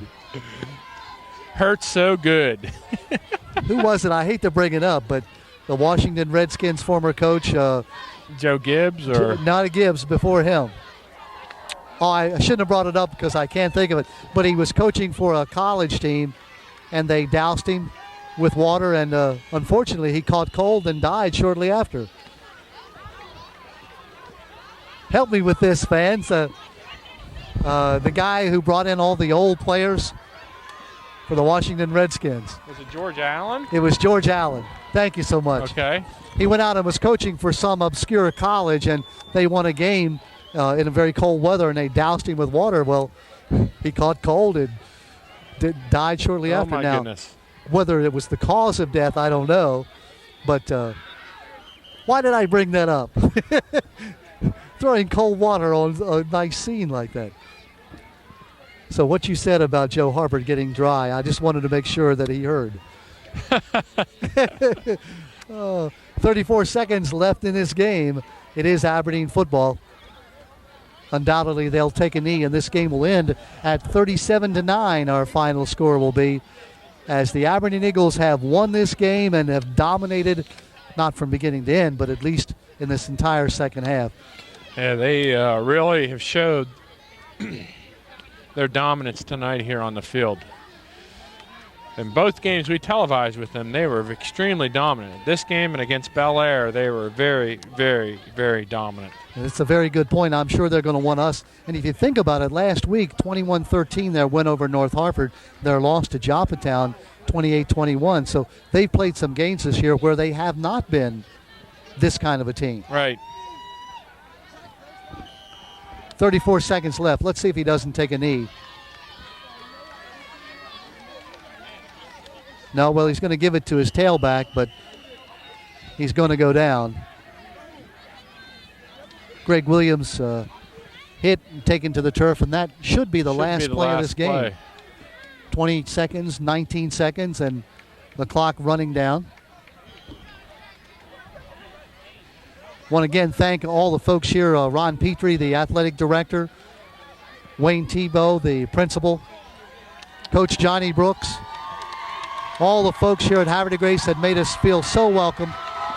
And that is the end of the ball game.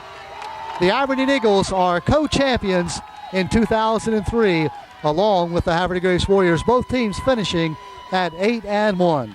Both teams will go to the playoffs. Havre de Grace #1 seed. I'm not sure where Aberdeen will be seated. Aberdeen will pick up plenty of points here. I mean, with all their wins, they'll get 5 and so 8 bonus points here. So they pick up 13 points with this win tonight. That may move them up there to a #1 seed, and they'll have a home game next week. And depending what Edgewood and Joppatown did tonight in the game that's being played at the same time this is, if Edgewood won, we could see next week an Edgewood-Aberdeen game at Aberdeen in the region semifinals. I think the game will be at Aberdeen. We're just not sure who it's going to be against. In the meantime, Havre de Grace will play at home next week as the season will continue for both of these teams. Right. It could be. I mean, they could be playing against Rising Sun or Edgewood. I think those are the two there chances. You see Aaron Henderson on the field accepting the congratulations of his Warrior opponents. You can see the respect that these two teams have for one another. The neighborhood brawl, the neighborhood rivalry, it's turned out in the favor of the Aberdeen Eagles as they win by a final score of 37-9. The Eagles claim a share of the county title. They go to 8-1. Havre de Grace falls to 8-1, and they share the title. We'll take a break and come back with post-game activities in just a moment.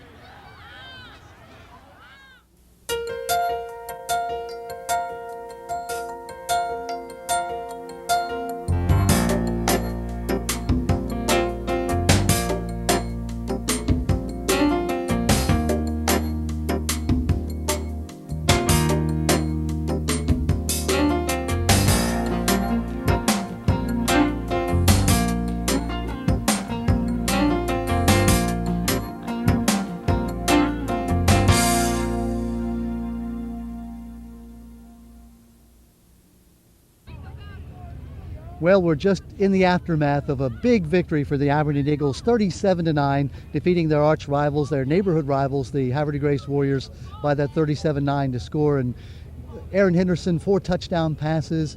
It was the Aberdeen Eagles, after the middle of the first half, you guys just seemed to take over. You had it all going for you. Well, we watched a lot of film this week coming into the game, we scouted the defense, so we see what we could take advantage of. Coming into the game, we had a game plan and we stuck to it, luckily it worked for us. Well, it surely did. Your passing, was that what you wanted to do tonight, to throw the ball? Yeah, we felt we could take advantage of them playing us man-to-man. We felt one-on-one our receivers can get open on just about anybody. So, a lot of teams played us in the zone. They decided to play us man-to-man. We had to take advantage of it. When you sure did, you just laid that ball right in for this young man right next to you, Mr. Galloway. He made some great catches for you, too. And that's on a consistent basis. I got to give it to him. We always joke around or whatever, but, he don't drop too many. I got to give him that much. Just put it out there and give him a chance to make a play on it. Devron, you made a catch that my partner Mark Busminski was talking about down in the corner of the end zone. I have no clue how you saw that ball. He was playing me man-to-man, and I'll tell Aaron all the time in the huddle, just throw it up there, Aaron, and I'll go get it. And he threw it up there, and I laid out and went and get it. I'm really impressed with the way Aaron threw the ball, putting some air under it. It makes it almost an easy ball to catch, I think. He does. He's real accurate. Now, I like when he throws me the ball. Let's talk about your win tonight against your arch rivals, Havre de Grace, undefeated. It was all there for you. You came into their field and dominated the ball game. Yeah, we needed this win. First time in a while Aberdeen's been county champions. First time we had a winning record in a little while and been on the downslide. I think we needed this win going into the playoffs for momentum basis and stuff like that. Yeah, let's talk about your partner over here. Avery, you're the change of pace back, Avery Willie. You come in, these big guys are pounding, but you have the speed. You are something out there. Yeah, I just try to get the ball and try to get as many yards as I can. I want to know about the way you field a ground ball, a football. That football is oblong, but the bounces just seem to come up to you. Is that a knack you have? Yeah, the coaches always tell us that the third bounce is always the highest, so I just wait for that one and catch it.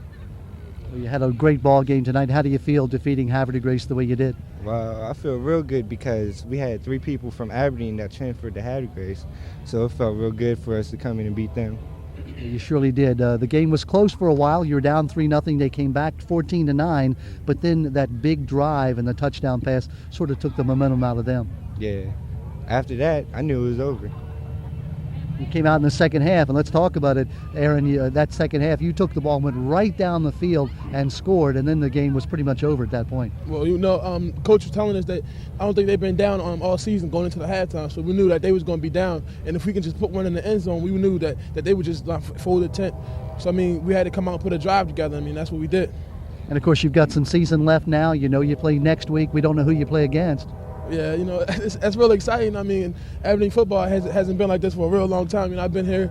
I got here when Coach Harper got here, and our first year I think we went 500. The second year we went 3-7, and then 4-6. So it's a big change, big turnaround for the program. I think that's a real good thing. And of course you've been healthy this year. That's important. I think that's been the most important thing. I'm real thankful. I'm real thankful to God. For keeping me healthy throughout all this.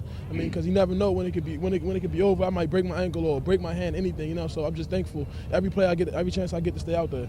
Well, Mark Busminski and myself, we're just thankful to be able to be associated with you and watch you play. You're a fine young man, a great role model, and I'm sure your teammates, we're proud of him, aren't we? Yeah, we are. It's been a struggle, but it's been a struggle. But. Well, Devron Galloway, Avery Willie, and Aaron Henderson, what a great ball game. Mark, any questions you want to ask these guys? Yeah, I think for Avery, when you saw that interception, looks like you were the receiver on that, and what did you experience when you saw that ball coming to you?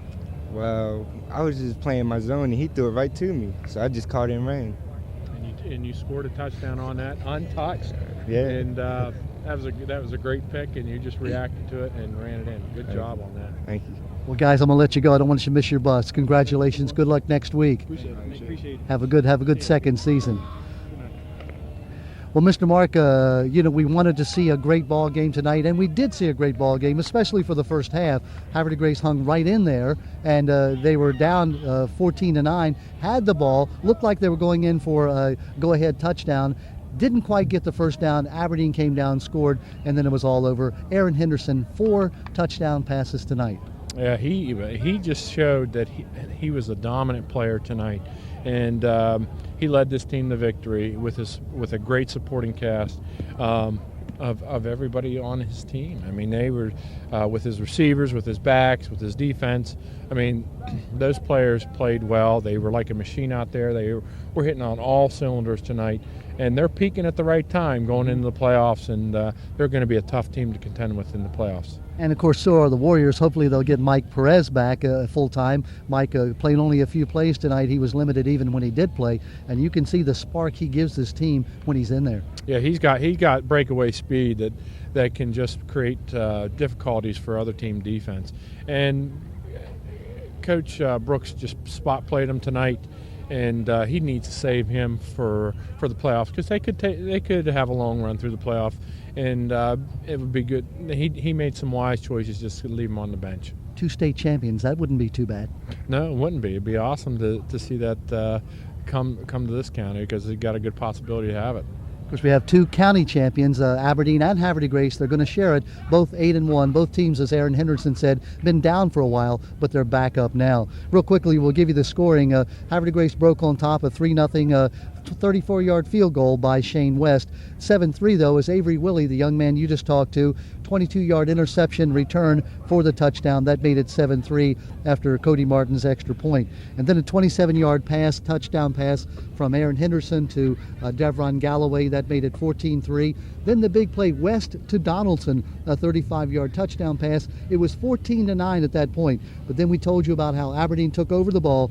Henderson to McVeigh, 3-yard touchdown pass, capping a long drive right before the end of the half, 21-9. And then in the second half, it was all Aberdeen. It was a 9-play drive, capped by Henderson to Galloway, 21-yard pass. That made it 27-9. And then it was 29-9 with a safety, and then 37-9, a 42-yard touchdown pass, Henderson to Phillip Brown, the 2-point conversion by Galloway, and that made it 37-9, and that's where we finished, with Aberdeen winning the ball game, going to 8-1 and claiming a share of the county title. Mark, any parting words of wisdom? Just good luck to all the teams that are going to be heading into the playoffs next week. Hopefully we'll be able to do a couple of those games, and look forward to doing another game next week. We surely do. And again, thanks to Wayne Tebow and to Ron Petrie, the folks here at Havre de Grace, our facility guys who brought us over the scaffolding, allowed us to show you the ball game, and always, of course, the Hartford Cable Network guys, Trey Brinsfield, the director, and all the folks that do such a wonderful job week in and week out. And especially thanks to you for tuning in. Hope you enjoy high school sports on the Hartford Cable Network. Again, our final score from James R. Harris Field, it's 37-9, Aberdeen winning and claiming a share of the title. Good night, everyone.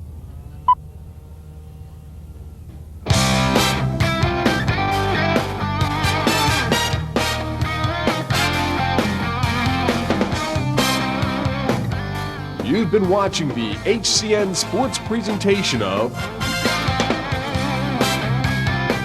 the High School Game of the Week,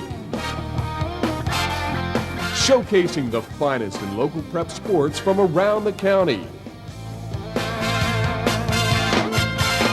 Brought to you by Hartford Cable Network, your county connection.